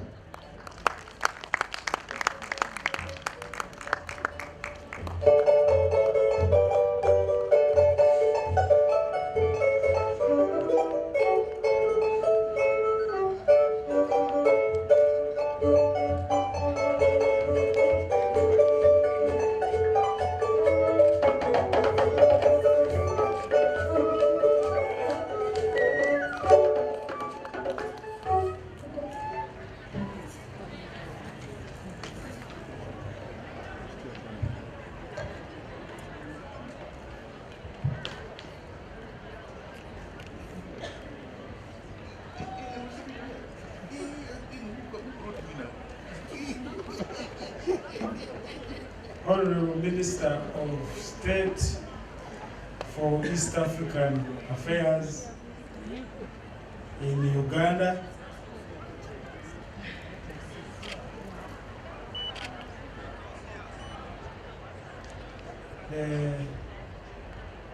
hii protocol kali sana, protocol iko kali sana, maybe Secretary General, the permanent secretaries who are here. I am very lucky. I have 3 permanent secretaries here today. You know, I'm becoming permanent chief guest on the SMEs. I was in Juba again. I was the chief guest. And I think there was only 1 permanent secretary. Now I can see there are 2. I mean 3.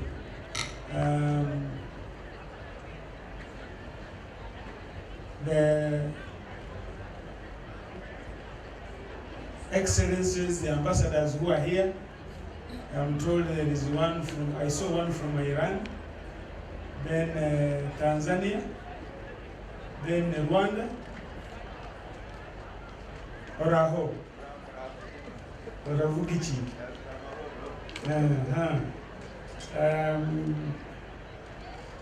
The government officials who are here, there were esteemed exhibitors, and obviously we are talking about media coverage, so the media fraternity, ladies and gentlemen, naitwa Generali Wilson Basumbadi, and I am the Minister of State for Trade in Uganda, but also currently holding the portfolio of the Minister of State, Minister of Trade, Industry and Cooperatives.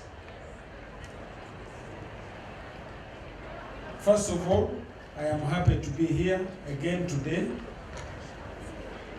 to be part of the celebrations of Uganda's Day, when we celebrate the 25th exhibition or trade fair of the micro, small and medium enterprises.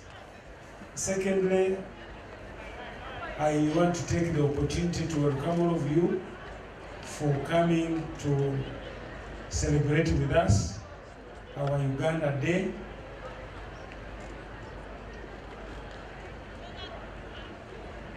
And therefore, I want to congratulate Ugandans for participating in the 25th Trade Fair of the East African Community, MSMEs.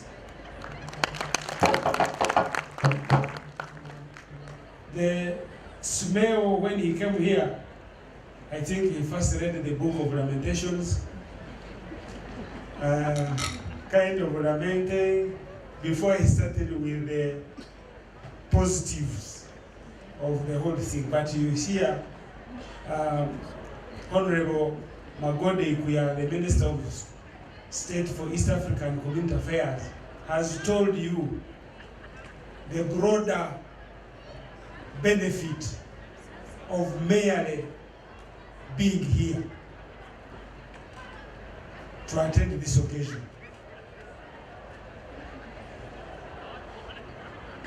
Rediscovering ourselves, our identity, our dignity, and all those areas that we had been separated from by our colonial so-called masters. I bring you greetings from Uganda, and also the President of the Republic of Uganda, His Excellency General Yoweri Kaguta Museveni, who is traversing the country, as you will best be aware, looking for votes. Susan was looking for was talking like someone who is like that. And so, like some representatives of the exhibitors from the member states talked, we pray for him so that he goes through.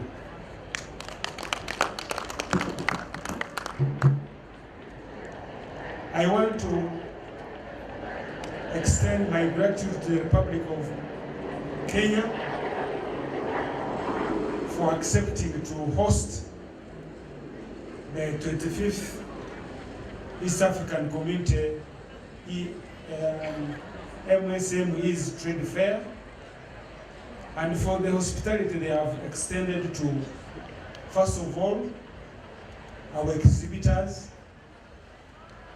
You heard we beat the number of 300, and specifically myself and my delegation, I came with a small one, this is the other big one of 300, and then myself. Thank you very much.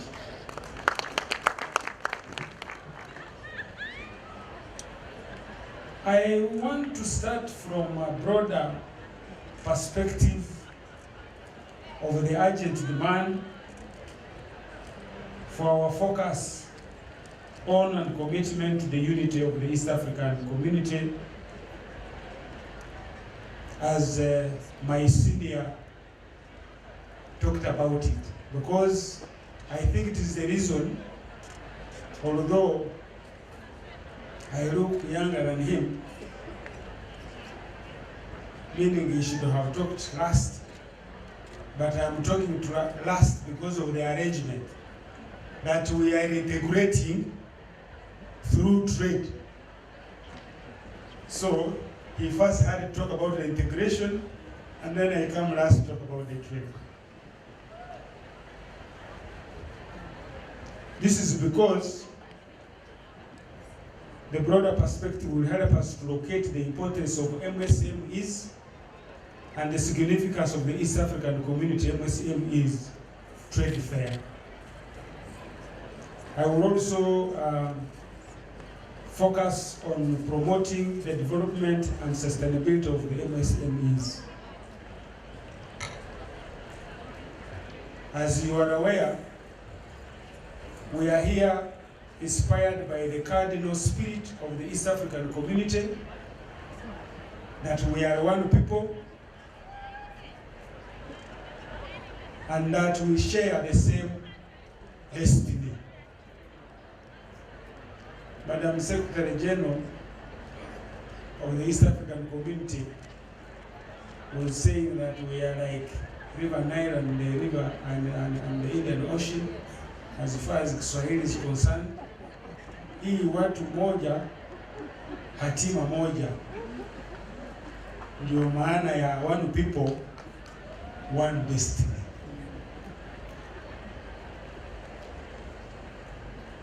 The fundamental principles of the East African Community that are stated in Chapter 6 of the East African Community Treaty highlights mutual trust, peaceful coexistence, and good neighborliness.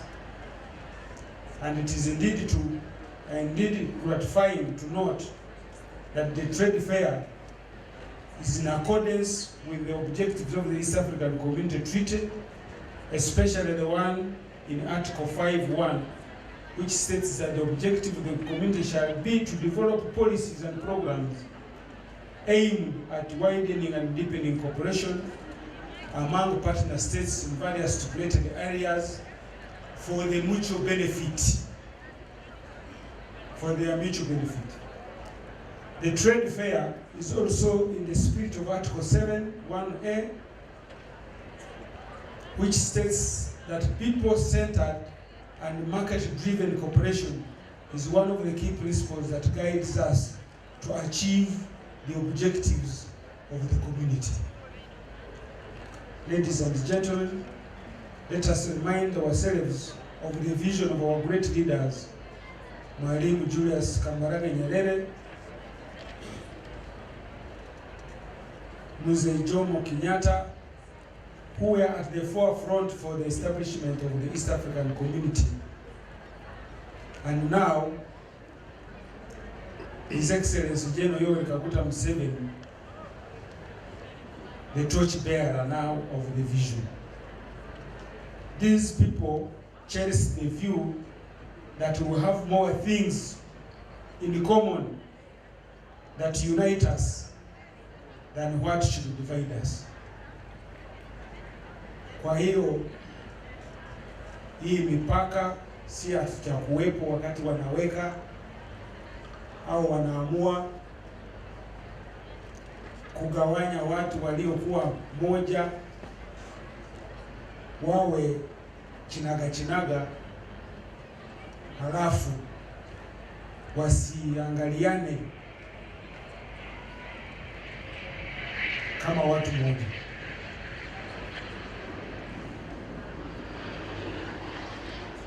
These elders had, shortly after gaining independence, realized that the countries of the Great Lakes region, with its vast natural resource endowments, which the Honorable Minister was talking about, would be insecure if they remained divided. They envisioned that the relentless pursuit of unity was the only way to enable us to effectively exploit the vast natural resources for the socio-economic transformation of our people. And they realized that a united East Africa would enable us to enhance our strategic posturing in international affairs while ensuring strategic security and expanding our regional market to facilitate intra-regional trade. That's why I think the Secretary General was saying that before we focus on trading with outsiders, have we concretized trade within ourselves when we are still talking about non-tariff barriers even after we signed the East African Community Treaty, Common Market Treaty. So it is very important that we pursue trade and partnerships among ourselves, especially the micro, small, and medium enterprises, and hinder the trade amongst ourselves promotes the spirit of oneness. And this spirit is in Article 7C of the treaty, which calls for the establishment of an export-led economy in which there shall be free movement of goods, persons, labor, services, capital, information, and technology. So when the chairman of Simseo, I think I got it correctly, Simseo was lamenting about a few challenges, there is no way you can run a very huge exhibition like this one, trade fair like this one, and you don't have shortcomings. But let's start with the positives that we are, first of all, by merely being here, all of us, without any of the member states missing.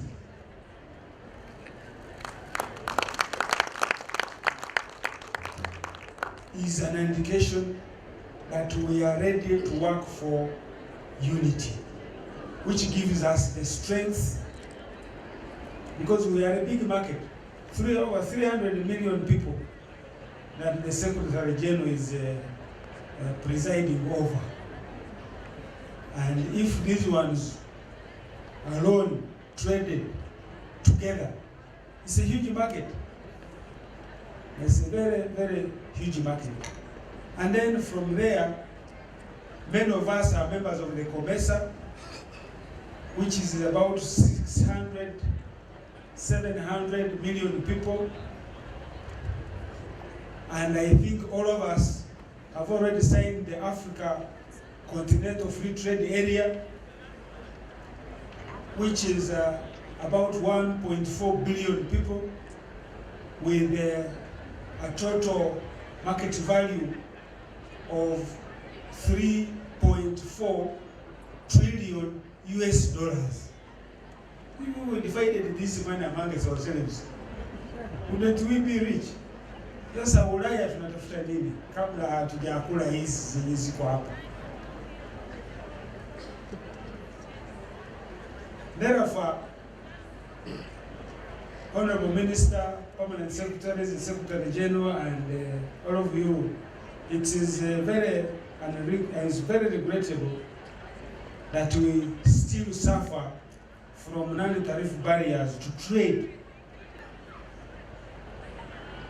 And that's why the intra-regional trade in the East Africa is only 20% currently, compared to 46% in the SADC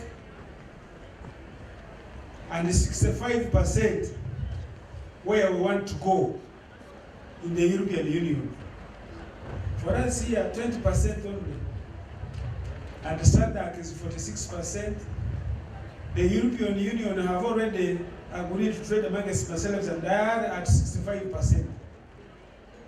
Now you of 20%, when you want to enter their market there, they will put huge barriers. Like, for example, they are now putting on coffee. They are coming up with some schemes there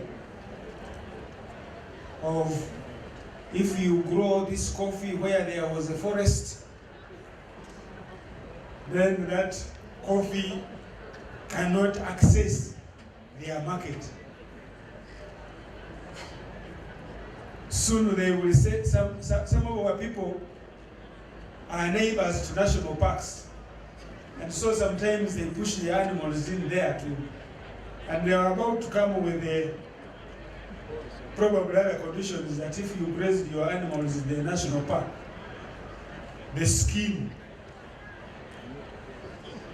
all the shoes that were made from the skin of those animals which ate pasture for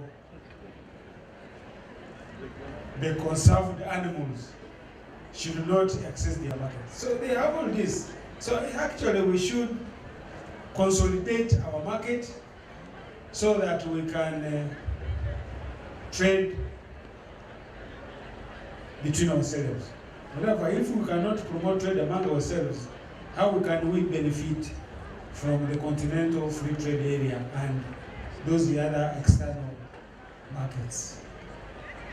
So this trade fair, like other members said, it is not only about selling all the items you brought. Actually, the most important thing is that we have come together, a sign of unity. 2, we have showcased what can be produced by each of the member states through the SMEs, and you heard that 20% of those MSMEs have now graduated from micro to medium to small.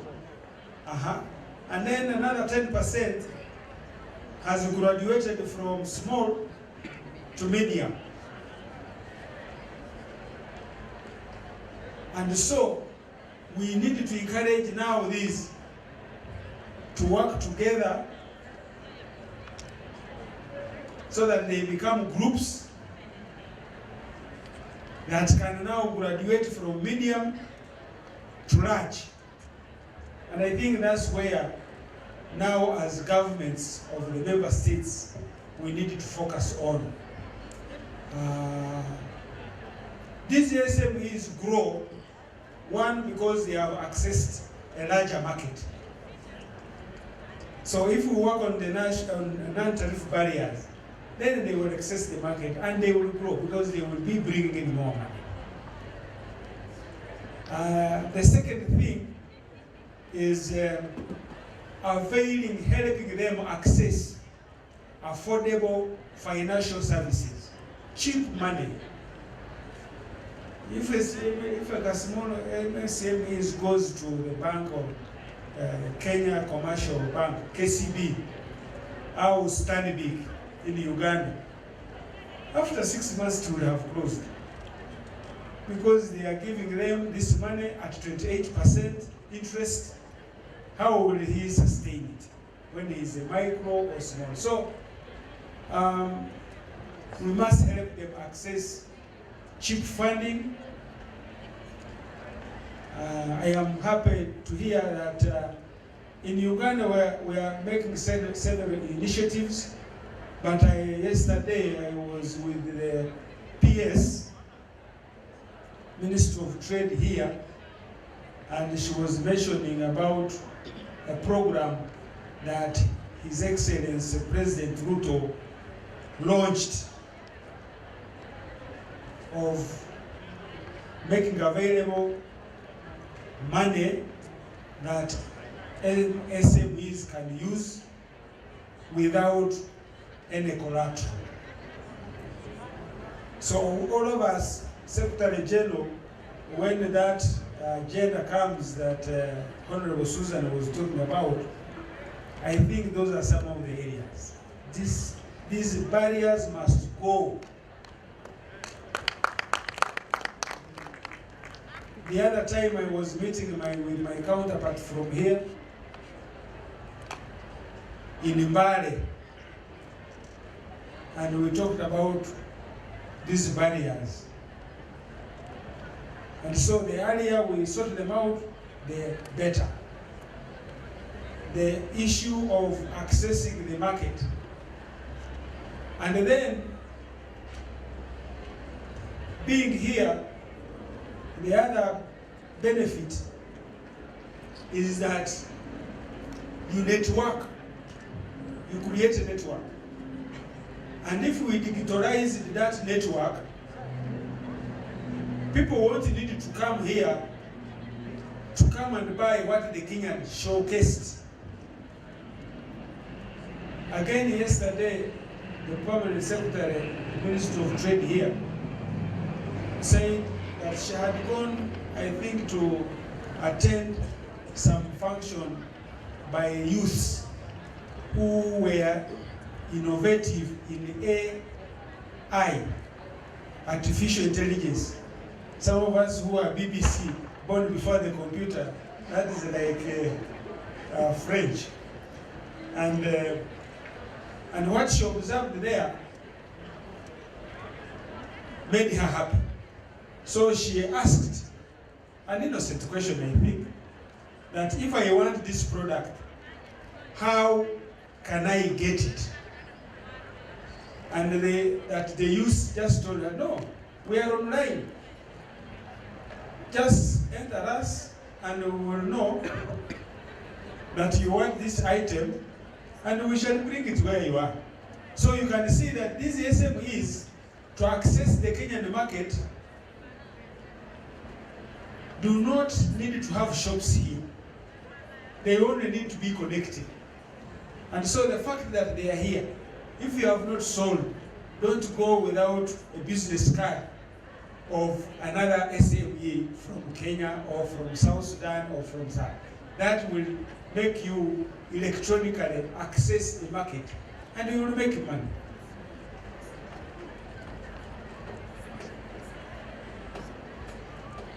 I therefore want to urge us that we focus on our commitments, and for Uganda, on behalf of the Ministry of Trade, Industry and Cooperatives, we want to assure the esteemed partner states of its unwavering commitment to the objectives and the fundamentals of the principles, operational principles, and the general undertaking for implementing and realizing industrialization and economic development through the SMEs. That's why for us, PSs from the different countries who are here, you have less wars with us on non-tariff barriers in our place there. We don't. But you step in some of these other places, you have 22 areas you're complaining about. Hey, you guys, we're supposed to be a domestic market, one of it. So what is it? When I became the Minister of Trade, I was coming from the army, which is much, much better organized.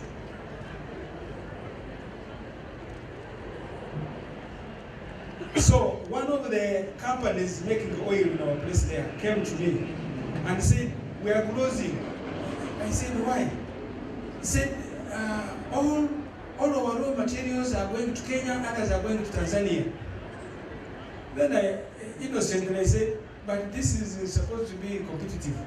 If you are giving them less money, why can't they give to a... Well, they didn't understand me. I said, we are told we are one market.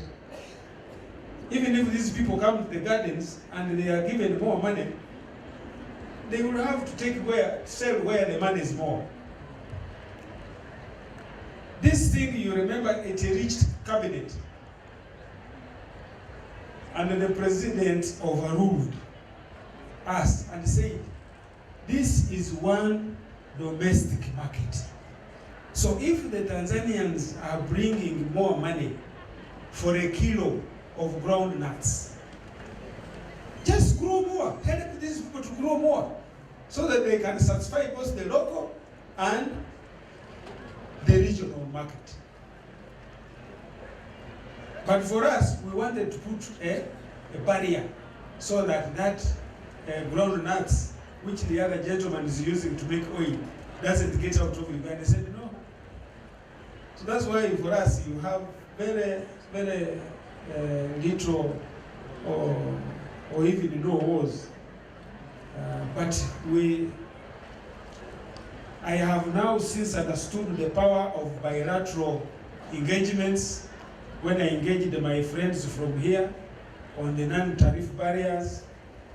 And I think our people are now a bit better. So when we help these to grow from micro to small, from small to medium, and then help them access affordable money in Uganda through the UDC, through the Uganda Development Bank. We're also trying to establish a cooperative bank so that they can access cheap money cheaply, and then and other ways.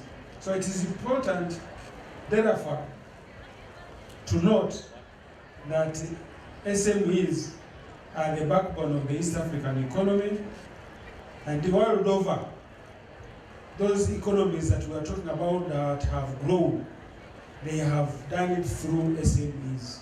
Recently, I was in Indonesia. There are a population of 300 million people.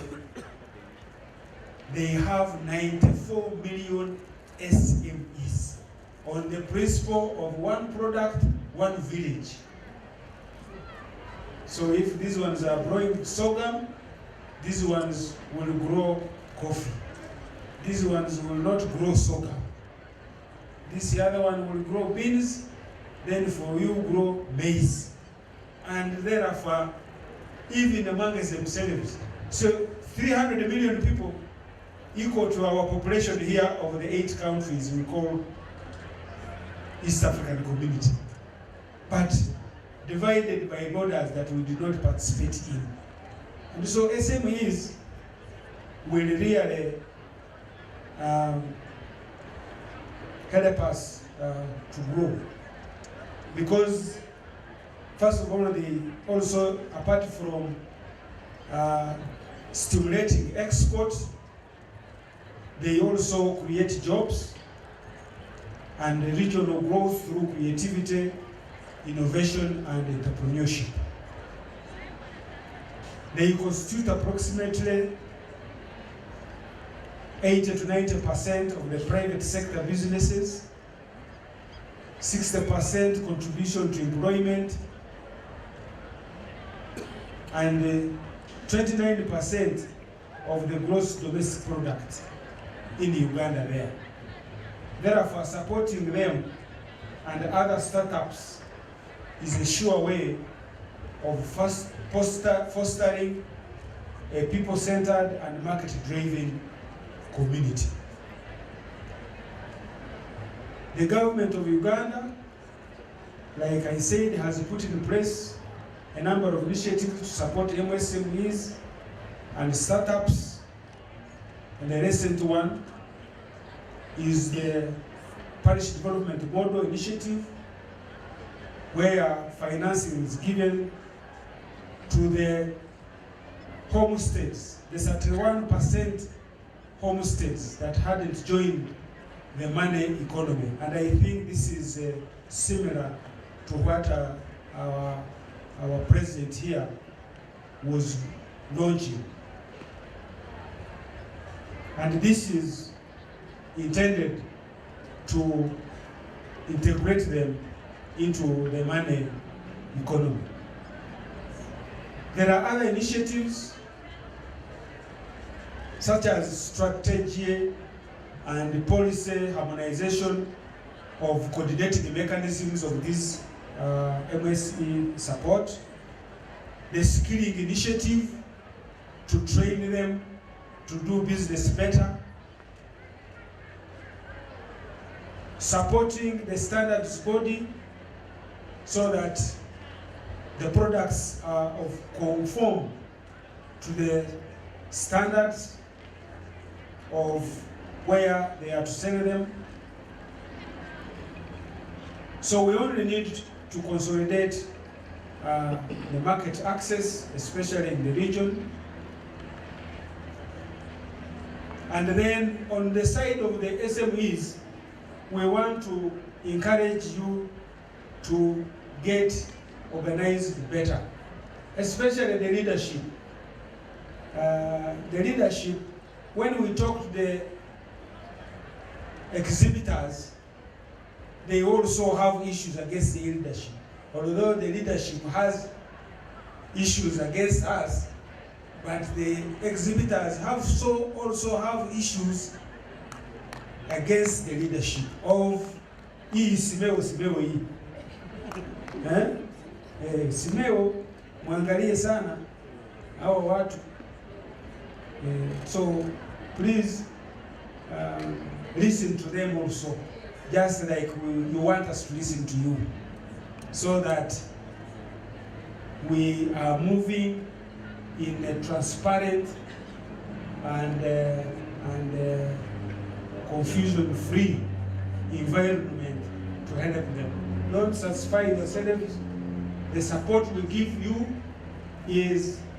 must trickle to those SMEs, because you hear they are the backbone of. So if you don't help them the way we support you, that is economic sabotage. Kama kuna lawyer hapa anajua what that means. Kwa hiyo muangalie sana, tunawaangalia, tunawafuata. I don't know if I want to applaud the East African Community Secretariat and the Confederation of the Micro Small Enterprises Organization, East African Chapter, for initiating MSME trade fair, formerly known as Juakali, Nguvu Kazi, but now, because of the growth, we baptized them through this.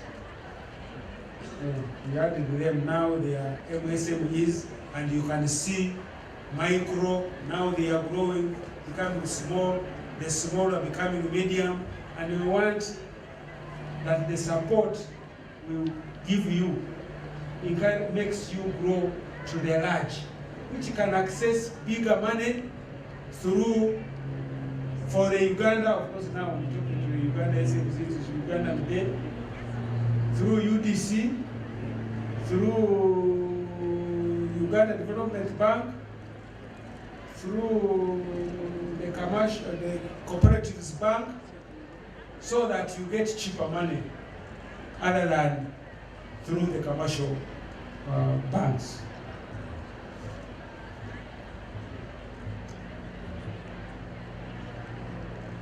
So the leadership organize meetings and symposiums like this one you had here, where interface by the entrepreneurs, business techniques and knowledge sharing is done to enhance integration and development.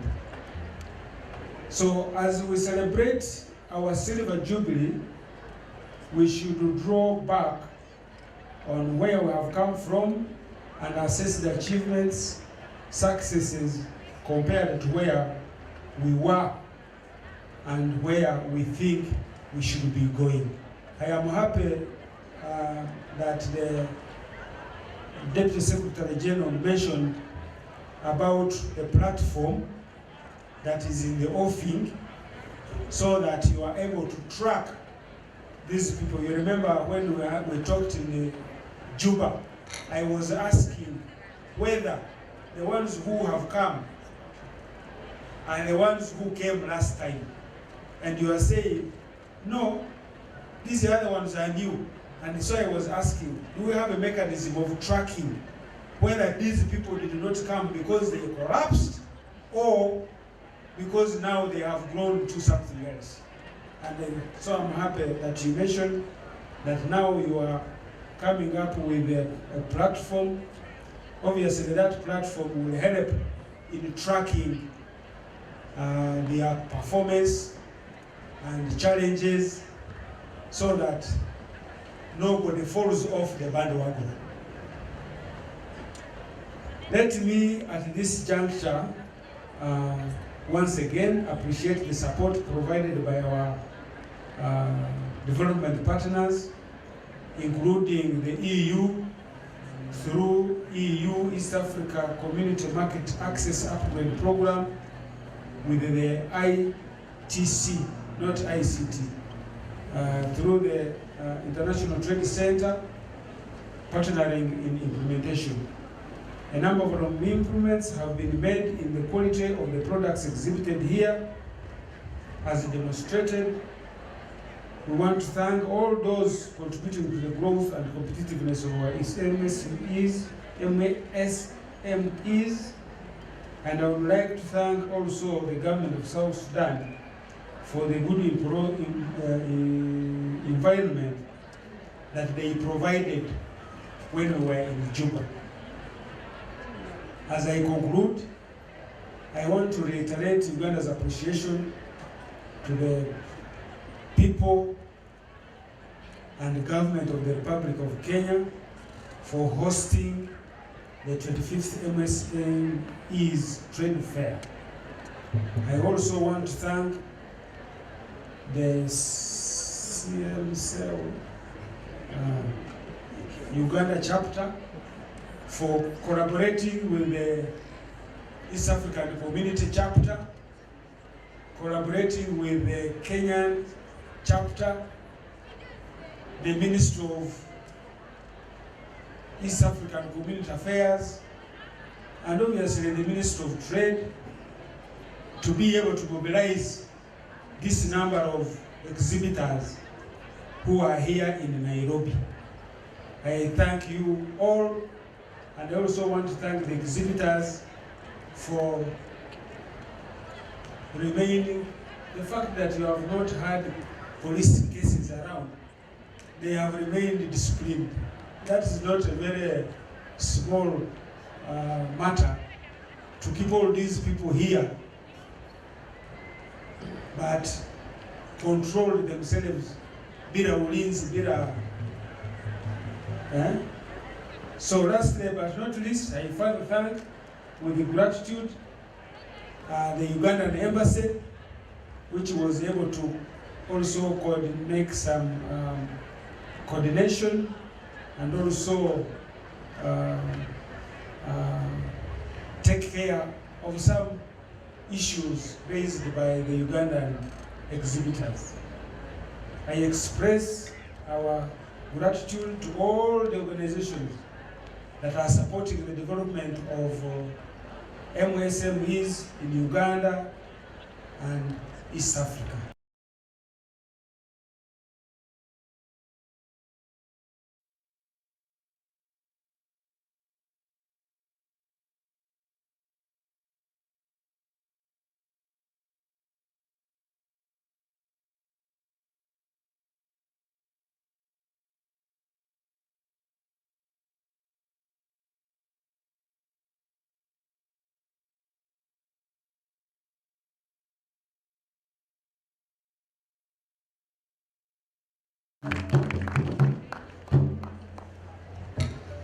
Thank you, Honorable Minister.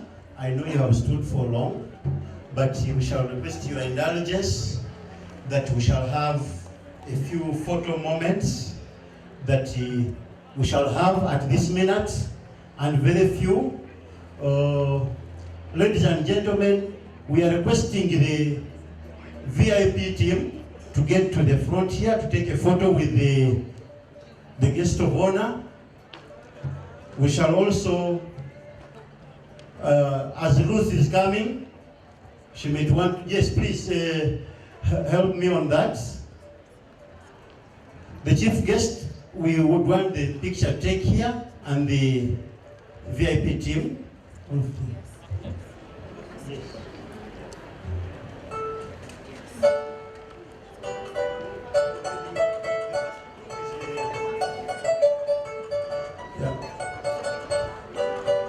And the ambassador of Rwanda.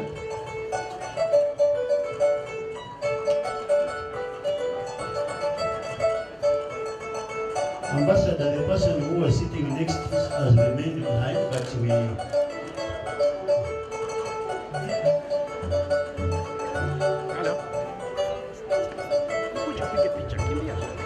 Please, that's the first photo.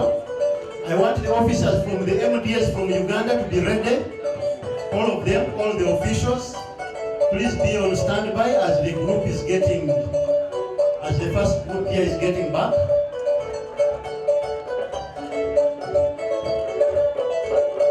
And after that, I expect the regional steering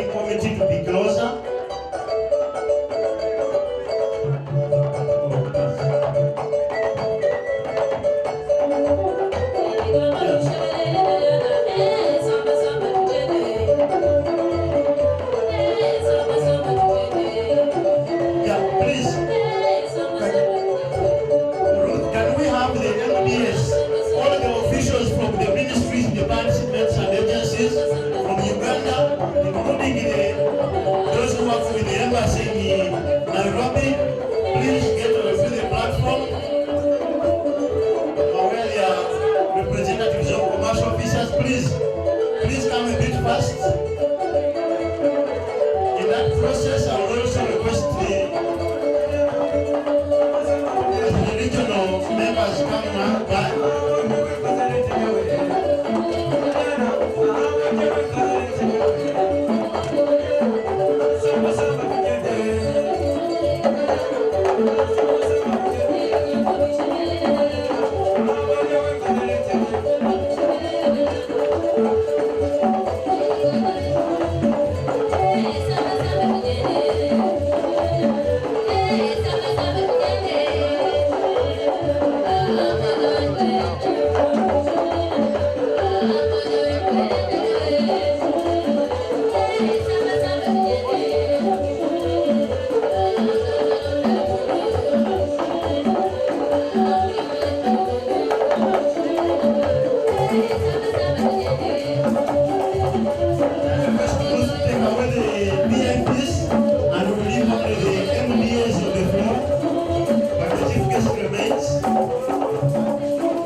The machines.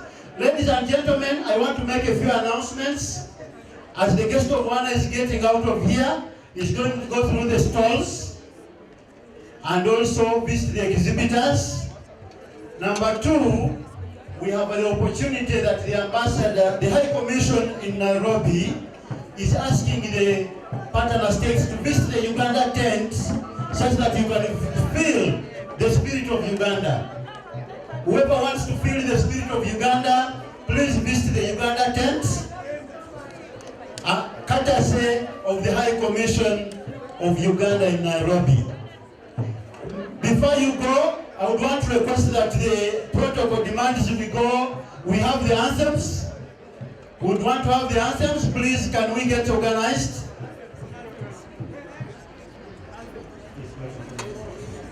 Please, can we stand and do the anthems? DJ, please.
tuishi kwa amani, tutimize na malengo yetu.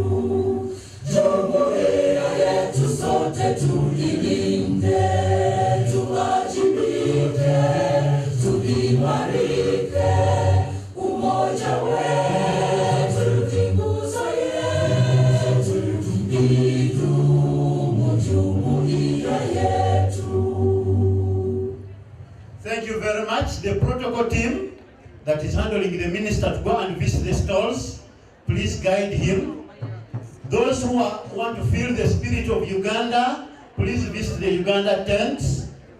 The exhibitors from Uganda, your leaders must have guided you to the lunch that the High Commission of Nairobi has given you by Hakatase.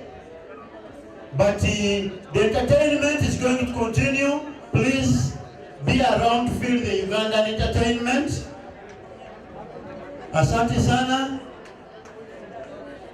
Mwebale munonga, mwebale nnyo, mwebalire ddala.